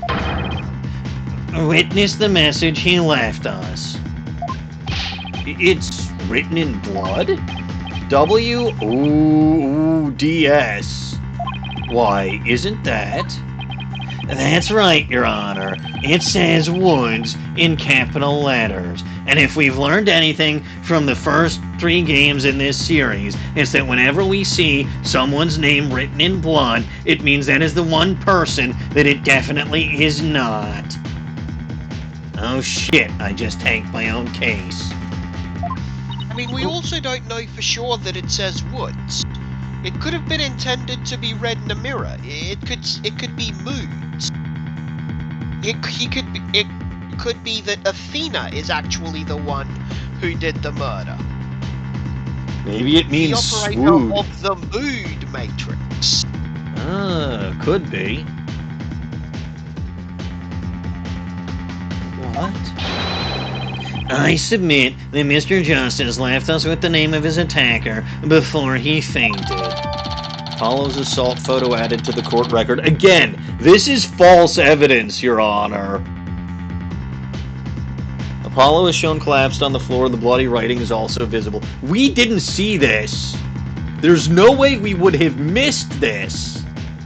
And we just took him and got the fuck out of there, so there would have been no time for anyone to photograph this. No. That can't be true. Why would Apollo write my name? Mr. Wright, the nerve of him leaving that message. Why would he do this? Hey, don't take it out on me. I've been through this particular rodeo before. Someone's probably... Oh, God, her screen is red, too. Look at that. Anyway, I've been through this before. Someone's probably framing him. Don't worry about it, my dear. We'll get through this. When we discovered Apollo yesterday... Apollo? No. We didn't even have a chance to rush over to him. As soon as security heard Athena scream, they ran and cordoned off the air. But Phoenix said that they took him to the hospital! No, that is not... First of all, A, that is not what would have happened. B, that isn't what Phoenix said happened. C, they wouldn't have been in courtroom number 4 with Apollo the whole time. They would have taken the man who was not dead. Like, okay, I get it. If it was an actual murder, sure, be in there with the fucking cadaver as long as you want. He's not dead. They took him to the hospital immediately. That was specifically said before. They had to make sure the scene was kept accurate for the pictures. No. They had to, you see. Where is it? Damn! I can only go so far back in history. But I'm sure Phoenix said that they basically took him instantly to the hospital.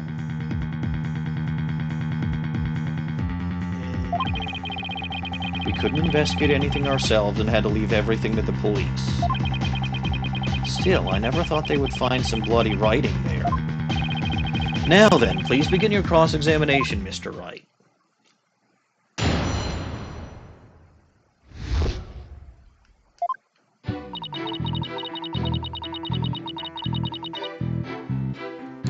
Hold it! Do you always cough when you get nervous, Ms. Woods? Yes. Mr. Wright, please do not make Ms. Woods nervous by pressing her so ruthlessly. That barely even qualifies as a quasi-question. Let's help her relax with a little small talk before we dive into the cross-examination. You know, ask her about her hobbies and her crushes. Well, it's clear she's in love with Apollo. Her crushes? Really? I don't know about this.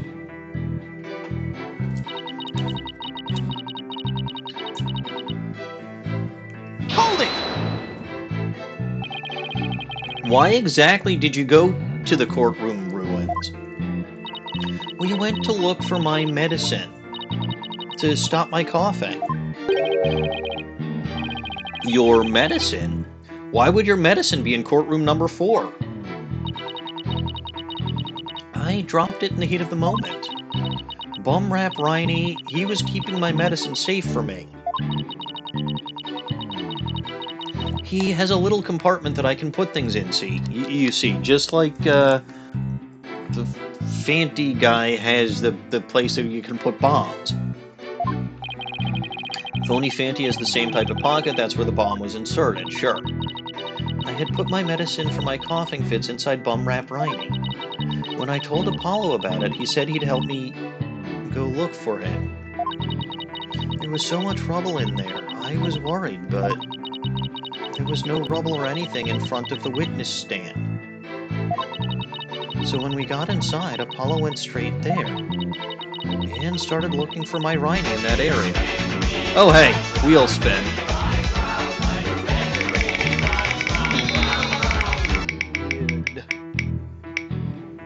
Ooh, that was a close one. Okay, this is going to be an honor system one because, like I said, I misplaced the Hoosier-Watsits. But I am going to sit back in my chair with my back against my left hand. I forget, what's the super thin slice we almost hit? That's Redhead Zelda Knife. Christ, really? Yes, but in this particular context, it acts as essentially a massive combo platter.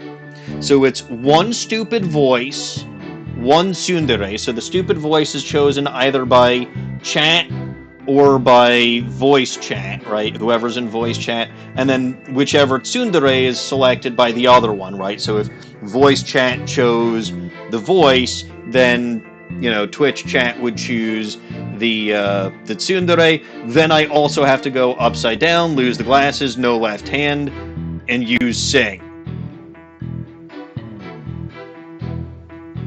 So it's basically in everything on the wheel that I can possibly do at once. Anyway, started looking for my Rhiney in that area. It was so nice of him to do that for me, in spite of all his injuries. Apollo is so strong and kind, just like the trees of the forest. She really is trying to muscle in on Clavier's territory. The way she makes him sound, you'd think Apollo was some kind of ancient god. Gee, they're really hammering this one home. Oh, wait. So that's why you went to the ruins, I see. That seems to be quite an important fact. Please add that to your testimony, Ms. Woods.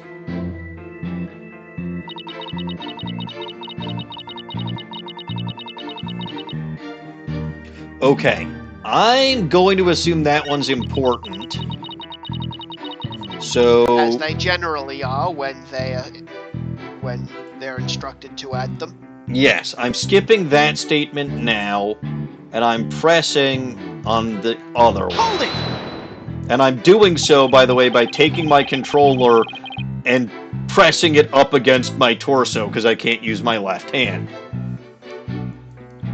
That was when you were called to the stand after Mr. Tonate's testimony, right? Yes, the bailiff came to courtroom number 4 and brought me back to this courtroom. And what about Mr. Justice? Did he come with you or did he stay behind? Alright. Press again. I'd better not ask her about Apollo.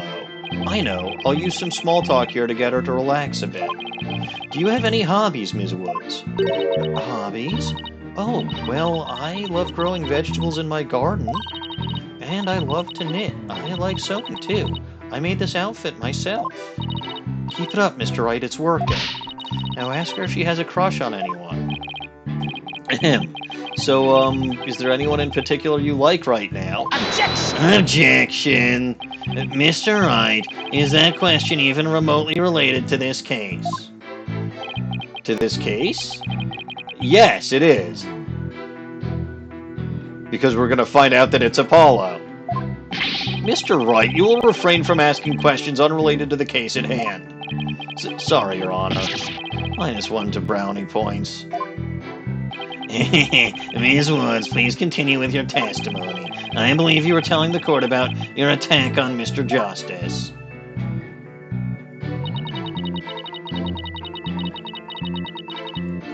Press this statement too. So you think Mr. Justice is kind? Yes, very kind. He rescued me. He's like the sun, strong and warm. He makes me feel strong too. The only adjectives I associate with sun are sweltering and oppressive. But then Apollo got hurt, and it's all my fault. Job. Junie, Apollo's going to be fine. He's just like the sun, right? Well, the sun doesn't just drop out of the sky. Watch how in Ace Attorney 20 the sun drops out of the sky. Don't ask me why or how. You really think he'll be fine? But the sun does go down at night. Then that means Apollo could... sob. Mr. Payne, I do not think much of men who make young ladies cry. So Apollo was trying to help Juniper. Who knew that Apollo could be such a sweetheart? It must have been pretty hard on him, too, with all that rubble everywhere. Now that I think about it, there's something odd about what Apollo was able to do. You know, considering what Ms. Woods said just now, I think you're right.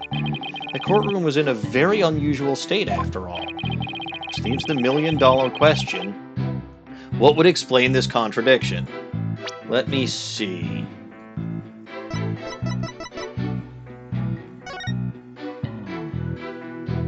Why was there no rubble there? Is an interesting question. Anyway, let's see what happens when I present what I suspect is our answer. How about no? Because... Oop, let's not knock my computer off the desk.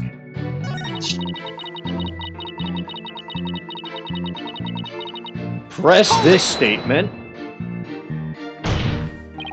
The area around the witness stand. Are you sure about that? I'm sorry. Did I say something wrong? No, of course not. I was just testing my hearing. Must not upset her. Must not upset her. Yes, I'm sure that's where we searched first. Okay. So... it's pretty obvious where I'm supposed to present something on that statement. But what to present? Well, you will have to figure that out on your own, my friend, because I must leave early this week. Alright, well, thanks for stopping by, and we'll talk again soon. Absolutely. Farewell. Alright.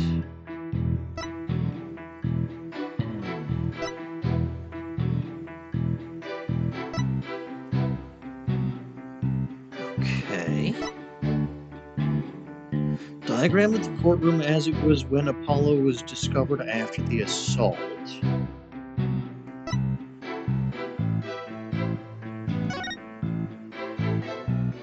I mean, there's no rubble there. I'm still, like, that fucking jacket is just so cliche.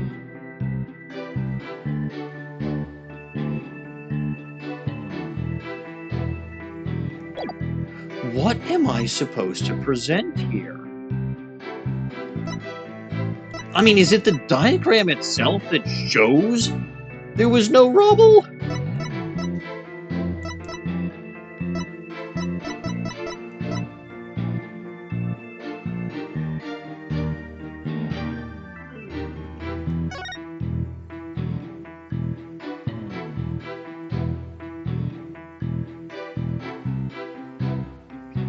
Because Payne did say that the detective's body was found pretty close to here. And if there was no rubble, I don't know. This is the only thing that I can even think of to present.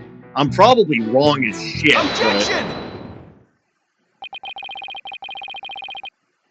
So he started his search. Well, okay, I guess I wasn't wrong. But again, like, I don't know why.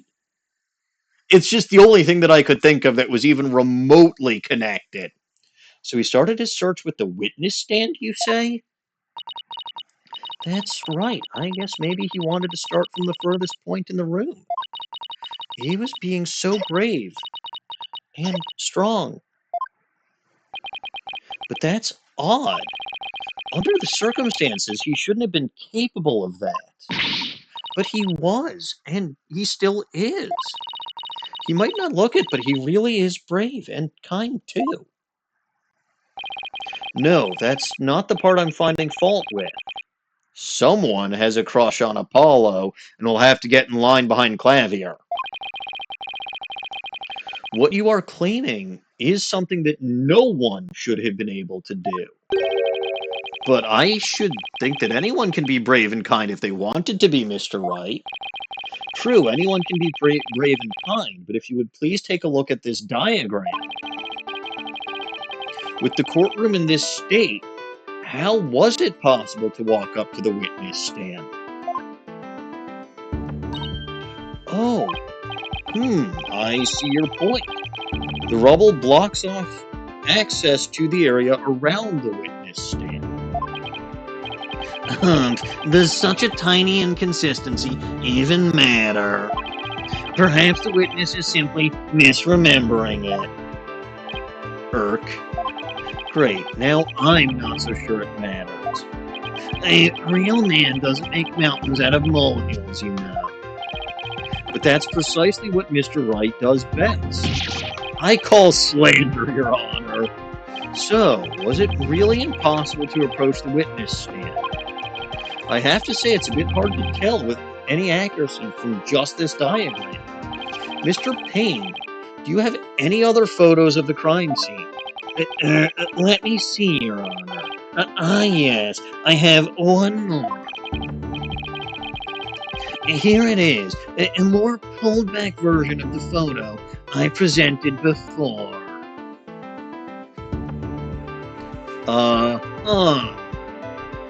The bomb box is there.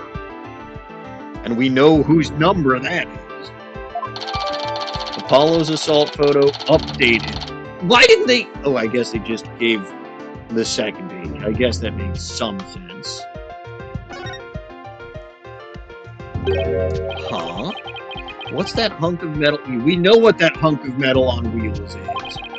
Mr. Payne, is the metallic object in that photo Mr. Tonate's bomb transport case? That's right. Is there some problem?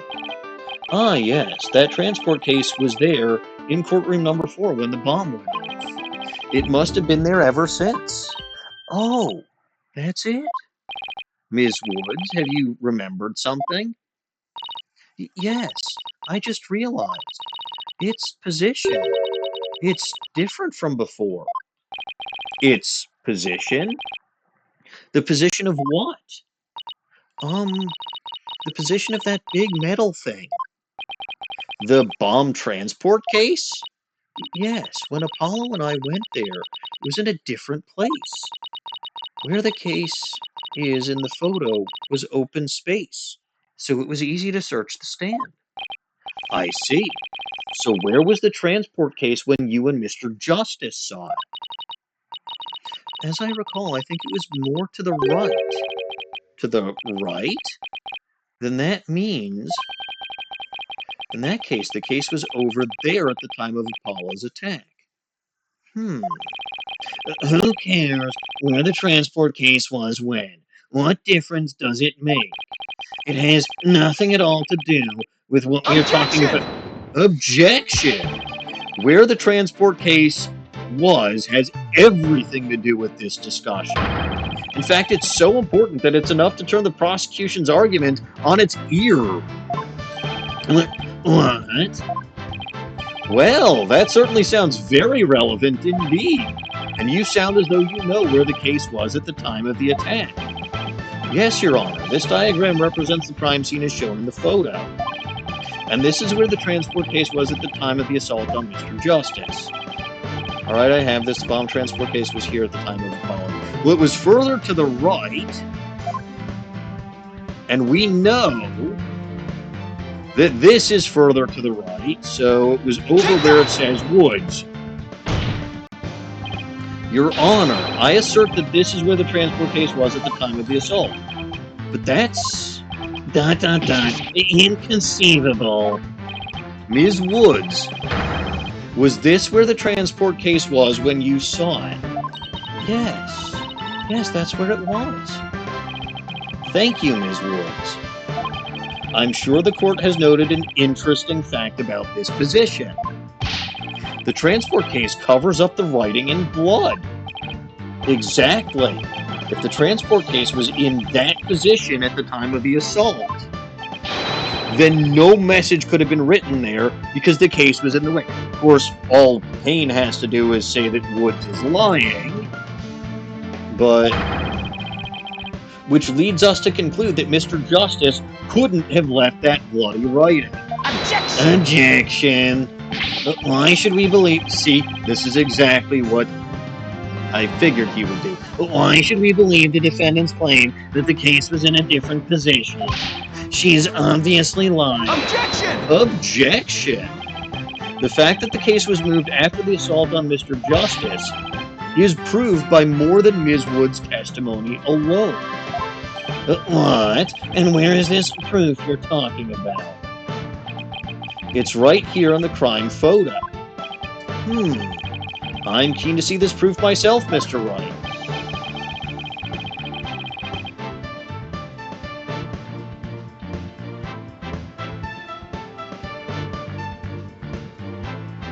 Eh? Well, there's something written after the S. What in this photo indicates that the transport case was moved after the assault?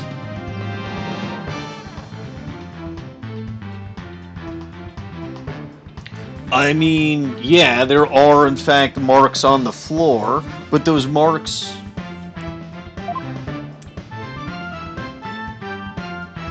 The marks say that it was moved. The marks don't say that it was moved after the assault. Oh! Specifically this.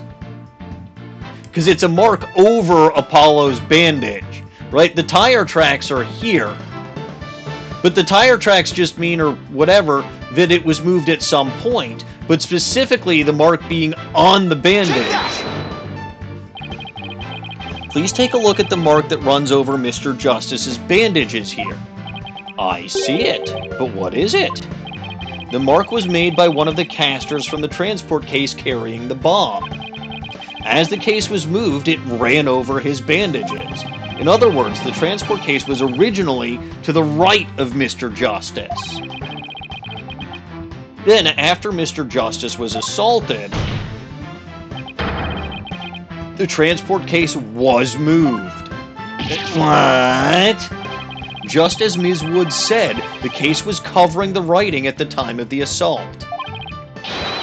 Therefore, it was impossible for Mr. Justice to have left that message in blood. No! You did it, boss! It was a real nail-biter, but you pulled it off. Yup, that should bring down the prosecution's claim like a house of cards. Order in the court, Mr. Wright. That was a very clever deduction. Oh, it was nothing, Your Honor. Nothing but pure genius. Take that. Boss, I'm sensing a definite smug and braggy vibe coming from off of you. Ugh. I have just one question, Mr. Wright. Yes, Your Honor. If Mr. Justice didn't leave this message in blood, then who did? The fucking assaultee! Like that the person who assaulted Apollo did. Huh? What?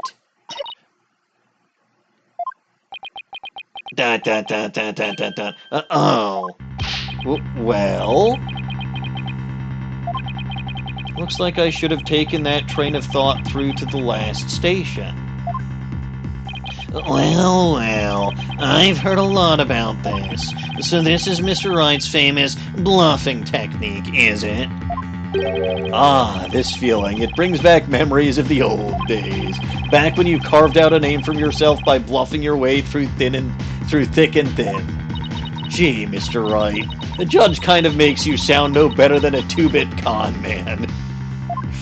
You made your argument with such confidence, Mr. Wright. Well, the whole fucking point is still stands.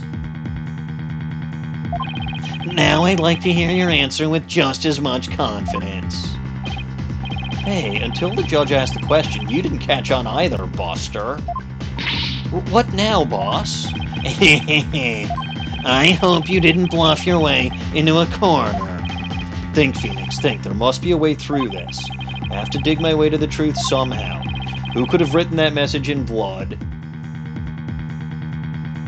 The culprit, Apollo, someone else.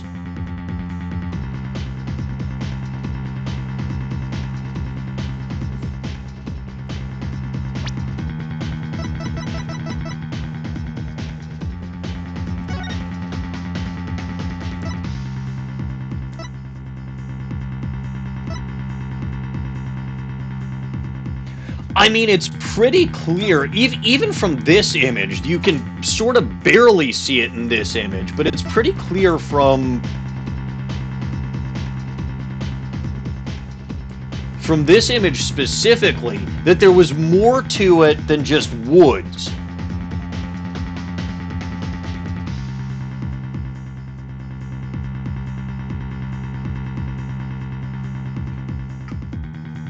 and maybe it was supposed to be read the opposite way. It could be moods.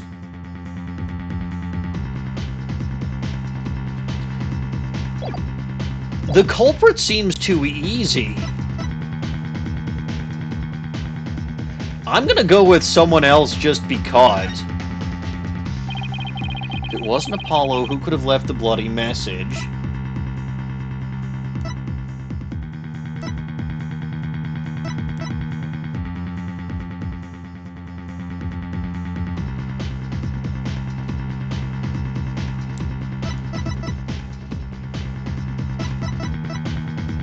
Him? Take that!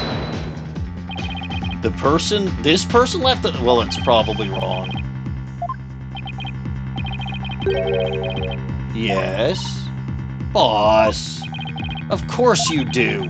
Don't tell me you don't have anything at all to back up your assertion. Nothing in particular, really. That won't do, Mr. Wright, but a penalty will make up for your deficiency very nicely. Irk. So if it wasn't Apollo or his attacker, when you think about who was at the crime scene, one other person who would... Is it really her?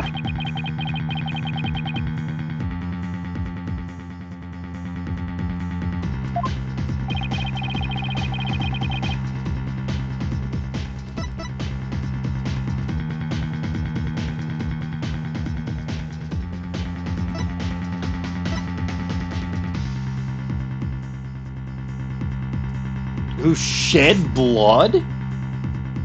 It wasn't Juniper. This one?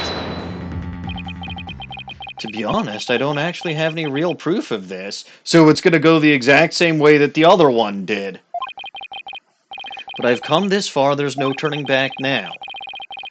Besides Apollo, there was one more person who shed blood at this crime scene. A person who shed blood? You don't mean... Oh, but I do.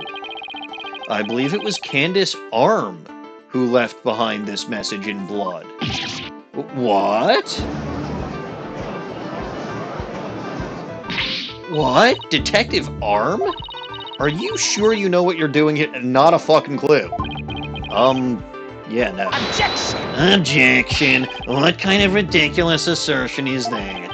If you had said the attacker left the message to throw people off, it might have made sense. At first glance, that would seem to be the most reasonable explanation. However, Apollo didn't shed enough blood to write such an extensive message. Uh-oh. Ah, I see. Even the photo makes it clear there wasn't enough blood to write all those letters. And Mr. Justice did survive. I suppose he didn't bleed very extensively in that case. But why would Detective Arm write the defendant's name? There is no connection between the two whatsoever. And I didn't even know the lady who was killed. I admit the investigation didn't turn up any connection between the victim and the defendant. They had never even met each other. That's very true. Well then, let's see. Then maybe the intended meaning of the message is not what it appears to be. The intended meaning? Not what it appears to be. Maybe the message was not intended to be Woods. No, there's more to it than that. Coming from you, that's quite the bold statement, Mr. Wright. You wish to assert that this bloody writing could have some other meaning. Yes, Your Honor. For something I pulled out of a wormhole, it could turn out to be true, right? Objection! It clearly says Woods, as anyone can plainly see. What other meaning could it possibly have? Objection! Objection! But Candace Arm was a detective. Maybe Woods only means something to the police. Like a police scanner code, for example. I didn't think of that. You may have tricked His Honor, but you'll never get the best of me. I have a thing for studying on the weekends, as you may have already guessed. And there is no such radio code as Woods in this state here, Mr. Wright. Is that a fact? Don't look at me. I know as much as you do about police codes. Enough of this. I was quite taken with the defense's new theory. But if they can't substantiate it with anything, then I must end things here. I can! Please wait, Your Honor. Very well, but before we discuss this theory any further, I demand a plausible explanation. So, Mr. Wright, what is the true meaning of the bloody writing? Well, I believe it's... And no stalling. If you can't come up with an answer quickly, I will declare this discussion officially over. I'm in trouble now. What other meaning could it have besides the obvious one? Maybe it means something in another language? Or maybe it's a code? Think, Phoenix, you can do this.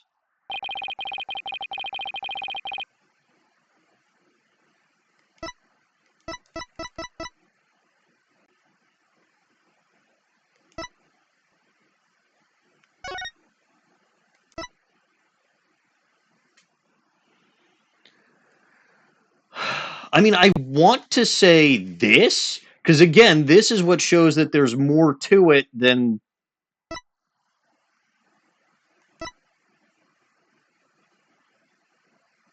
just Woods.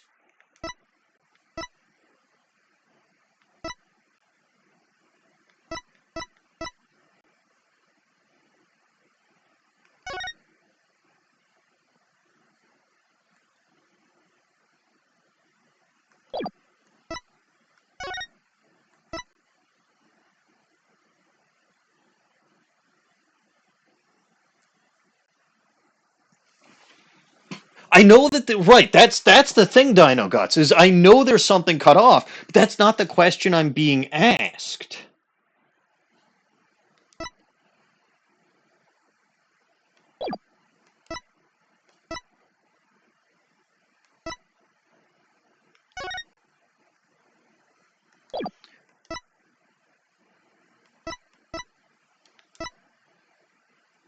I mean, I'm tempted to go for the assault photo,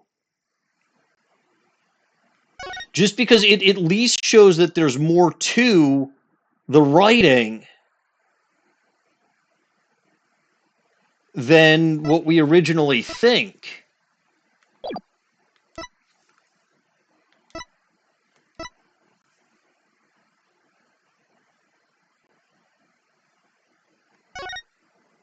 But that's probably not enough.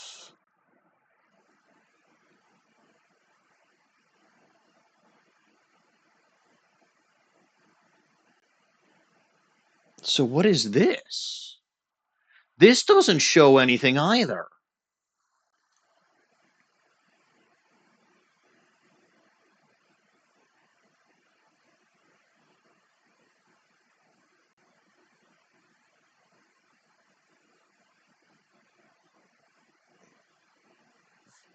I'm stumped.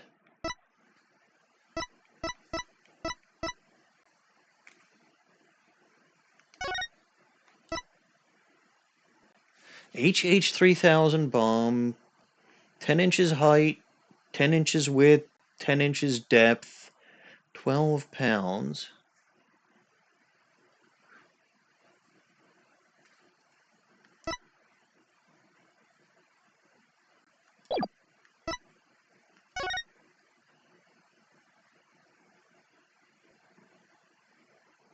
I'm absolutely stumped.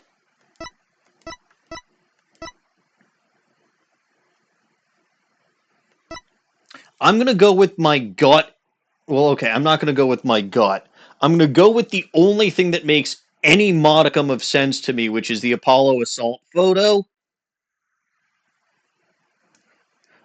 Because, again, at least that shows that there's more to the writing. Take that! It's probably wrong. Yeah, no.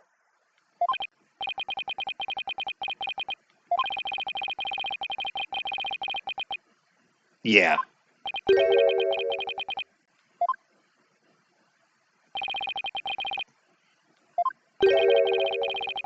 Uh-huh. Yes, I'll do the judging around here, and I judge you deserve a penalty. Oh, that didn't go over well. Something here that looks like the word woods. looks like the word woods?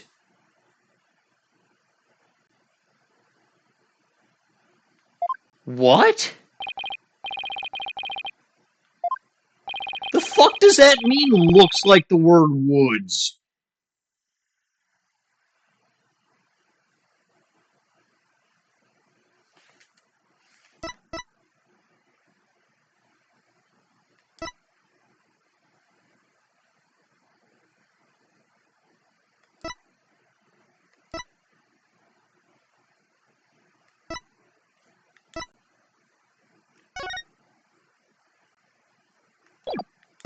I'm confused as hell. What looks like the word woods?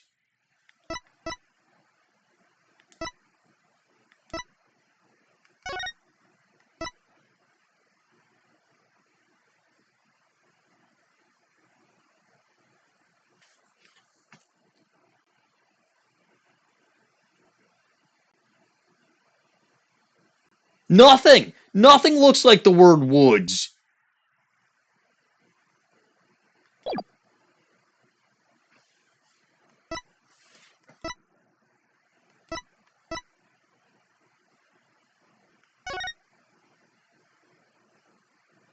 Not a damn thing.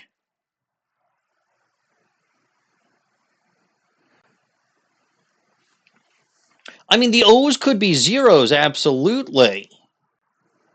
And the S could be a 5. It might mean the dimensions of the bomb. Maybe.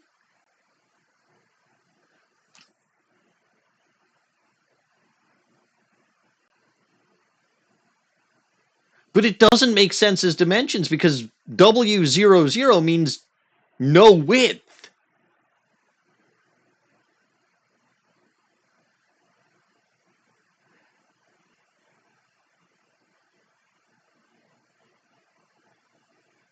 Also, it's not usually width, depth, height. I checked the case. It's not close to this fucker's number either. No! No, I didn't! There's nothing that looks like woods.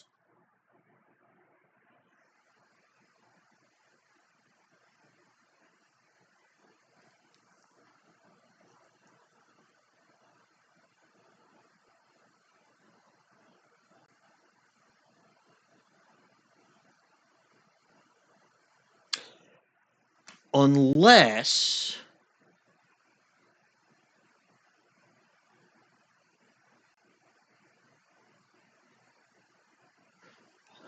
I mean, this is really, really fucking stretching. Really fucking stretching. But if you combine the L and the number 1, and then the 2 zeros, right? So the L and the number 1 could maybe be a W if you were blind as a fucking bat not wearing your glasses. Then you've got the 00, which is the OO. But then the 1 and the 5 don't really...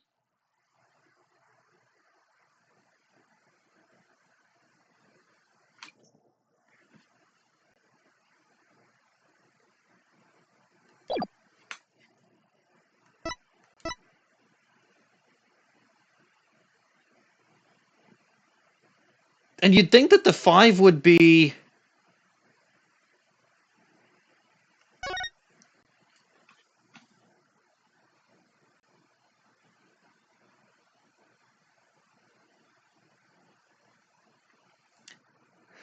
L1001...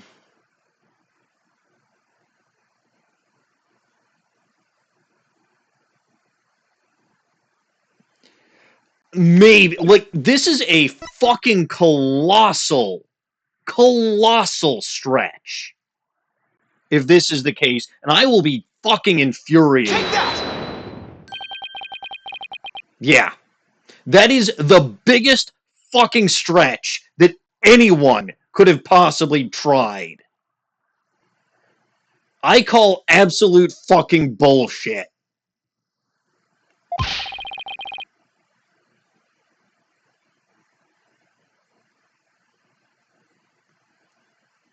No, that's the point, Dino Guts. Take a look at the numbers on this case, Your Honor. L10015R. Does this string look vaguely familiar? L00 or L100. What does that have to do with anything? Humph, what could those numbers possibly have to do with the case at hand? Now please take a look at the bloody writing shown in the crime photo. Oh, I think I see it. That a girl, that's one on my side. It says Woods. Or you could say it's a horse of a different color, Your Honor. The first character isn't a W, it's actually an L and a 1. This is such fucking bullshit! This is such fucking bullshit! That is clearly a W, not an L and a 1. The next two are zeros. Oh, my goodness. The true meaning behind the bloody writing isn't Ms. Woods' name.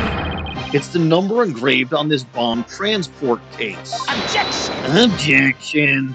What the fuck is this? What are you talking about? The next part doesn't make any sense. The next number is a 1, but the bloody writing says D. Objection! Objection! But the number on the case and the bloody writing can be made to match up quite easily.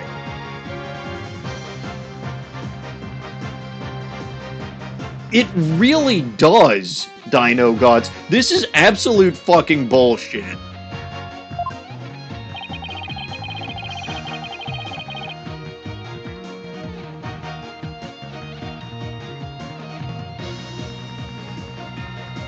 Erase one line, erase two lines.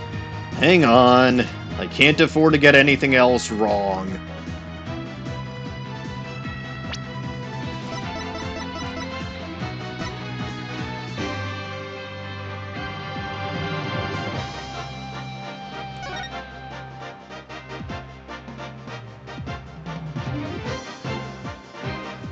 L1001.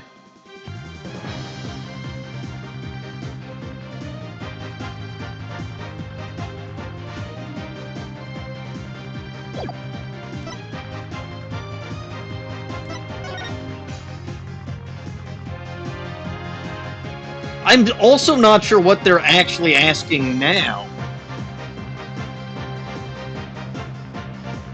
Are they specifically asking about how the 1-5 could be made to look like a D?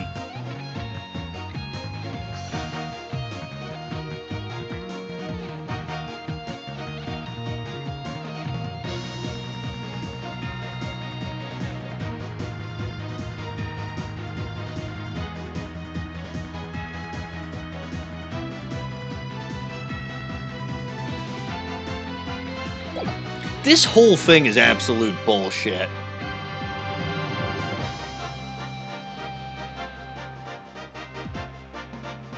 It's not read it backwards. I think you're right, Dino Guts. Erase two lines.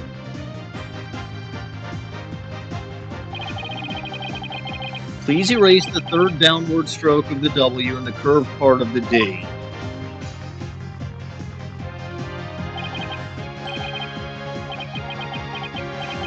Well, would you look at that? L-I-O-O-I-S. Lewis. Lewis. No, Your Honor. It isn't meant to be read as a word. It's the number L-1-0-0-1-5, which if you take away the final R, is the exact same number that's on the bomb transport case. Objection! Objection! Erase two lines and they match up, you say. Well, I can change anything and anything else simply by erasing two lines. But what if we erase two lines from your lane? Would you be happy as Mr. Rye? Well, would you, Mr. Rye?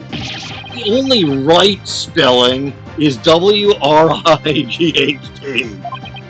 Okay, I'm doing pretty well here, and I think I've drawn the right conclusion. Detective Arm's real message to us is the bomb transport case number. Your Honor, the two lines were added by the real culprit to intentionally mislead people. What? The original message Detective Arm left behind was the transport case number, but whoever assaulted Apollo changed the message. If you're right, boss, then what do you suppose Detective Arm was trying to tell us? Good question. What does this number represent? Do you see this number here? That is my identification number.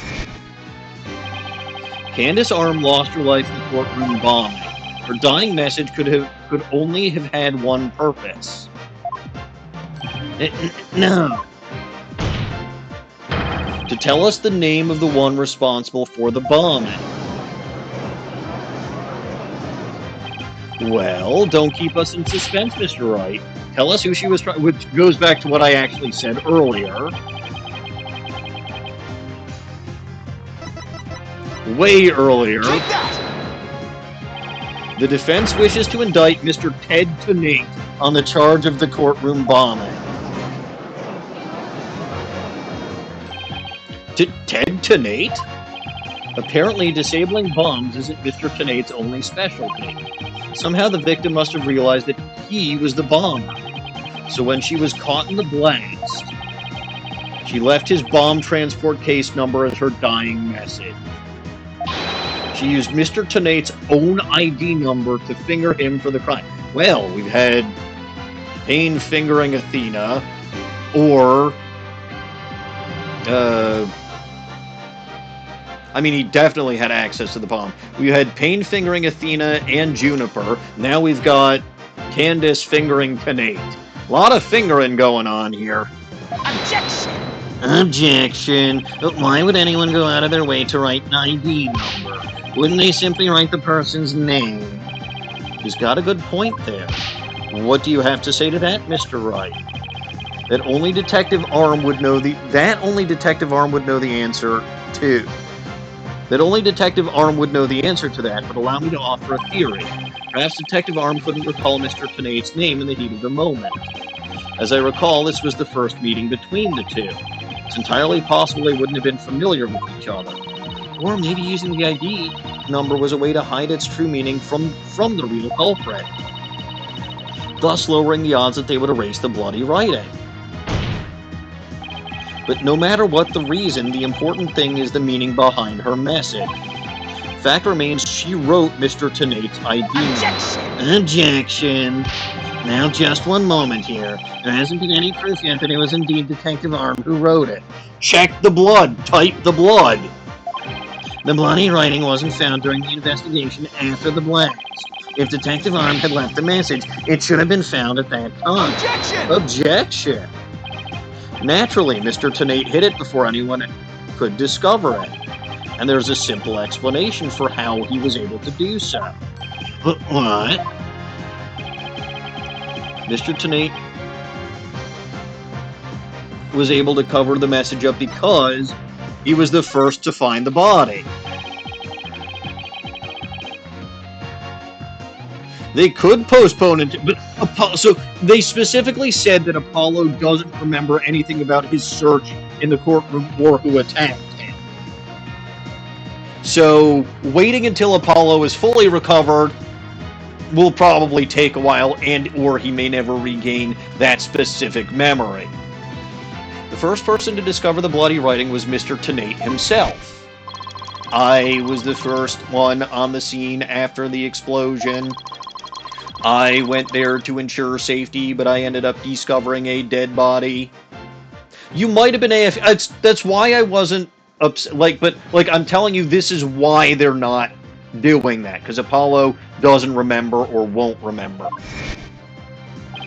When Mr. Tenate saw the victim had written his ID number, he used the bomb transport case to cover up the bloody writing as a stopgap measure. Oh, so that's why the message in blood was under the transport case. He didn't have enough time to try and scrub away the writing. If he didn't report the body right away, he would look suspicious. So those letters lived on to serve another function. When Mr. Tenate used them in another incident. Oh, the assault on Mr. Justice. Exactly. Mr. Tenate hit upon a plan to use the bloody writing for his own purposes. So he didn't clean it away. Instead, he made it look like Mr. Justice wrote it. By adding 2 lines to the writing that Detective Arm left behind, he changed the meaning of the message. He made it look like Mr. Justice was accusing Ms. Woods of the attack. So that means the only person who could have altered the bloody writing was the courtroom bomber, who was the same person that assaulted Mr. Justice. And that person is Ted Tenate. Gang!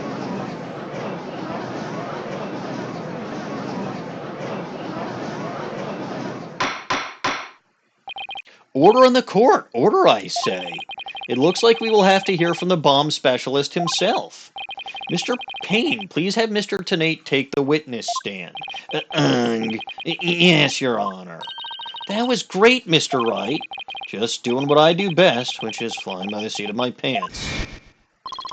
Dismantling the case is yours. Do you think you can handle it? I look forward to seeing you try. I've finally drawn Mr. Tenate back onto the witness stand.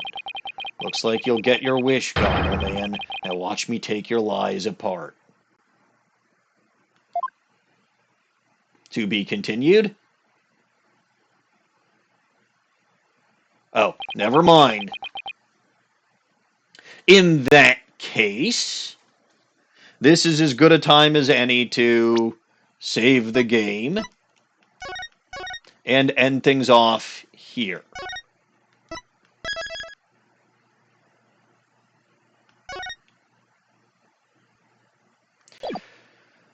So yeah, I believe this is going to be where we end things off for today. We'll deal with Ted Tenate and his bombing antics next time. In the meantime, though, if you only caught part of today's stream, you can go watch it after I upload it to my YouTube channel over there, along with all of the rest of my content. If you're on YouTube and you would like to catch me live on my Twitch channel is over there. I go live Monday evenings and Wednesday evenings starting at 7:30 p.m. United States Central Time. Monday evenings are Ace Attorney, currently Ace Attorney 5 as we've just started. And then Wednesday evenings are Pokemon Blaze Black. If you want to see me stream legitimate Pokemon content, you can catch me over on the Bulba Garden channel over there, where I stream Sunday mornings at 8:30 a.m. United States Central Time. I am currently streaming Pokemon Ultra Sun, and I am doing a Wheel Madness where I let randomizing wheels to decide my various encounters. It has been very stupid. No, it's not legitimate. Like, it's an actual Ultra Sun cartridge with an actual 2DS. That's what I mean by legitimate, Dino Guts. There are also, of course, other excellent streamers on the Bulba Garden channel, such as Dawning Winds, The Caps Fan, Mochi, and Abby. Also, I believe Magna Death streams there a couple of times. Caps can also be found on his channel over there. Dawning, when she streams on her own channel, is over there, but, again, I would not be expecting streams from Dawning this week and maybe even next week because of her ongoing migraine issues. Please hope that the little goblin gets better soon. There are also other excellent people that I tend to collaborate, including MCH, who stopped by earlier. So he'll probably be hanging out with me more on Wednesday, but you can also check his channel. Yeah, you can also check out his channel there. And I believe that's going to do it for me for today. So, brand new Ace Attorney game, new bullshit, the tutorial case going into multiple days, which has never happened before, although it basically didn't have an investigation between the 2 days, so it's really kind of just a reset. Whatever, it's fucking bullshit. And Athena gets sidelined, which is also sad. But alright, we're here. And we'll continue this next week. But before that, I'll see y'all Wednesday night. As always, though, I am Maniacal Engineer, and I'm never going to give you up. Never going to let you down. Thank you all for watching, and God bless this mess. See y'all next time.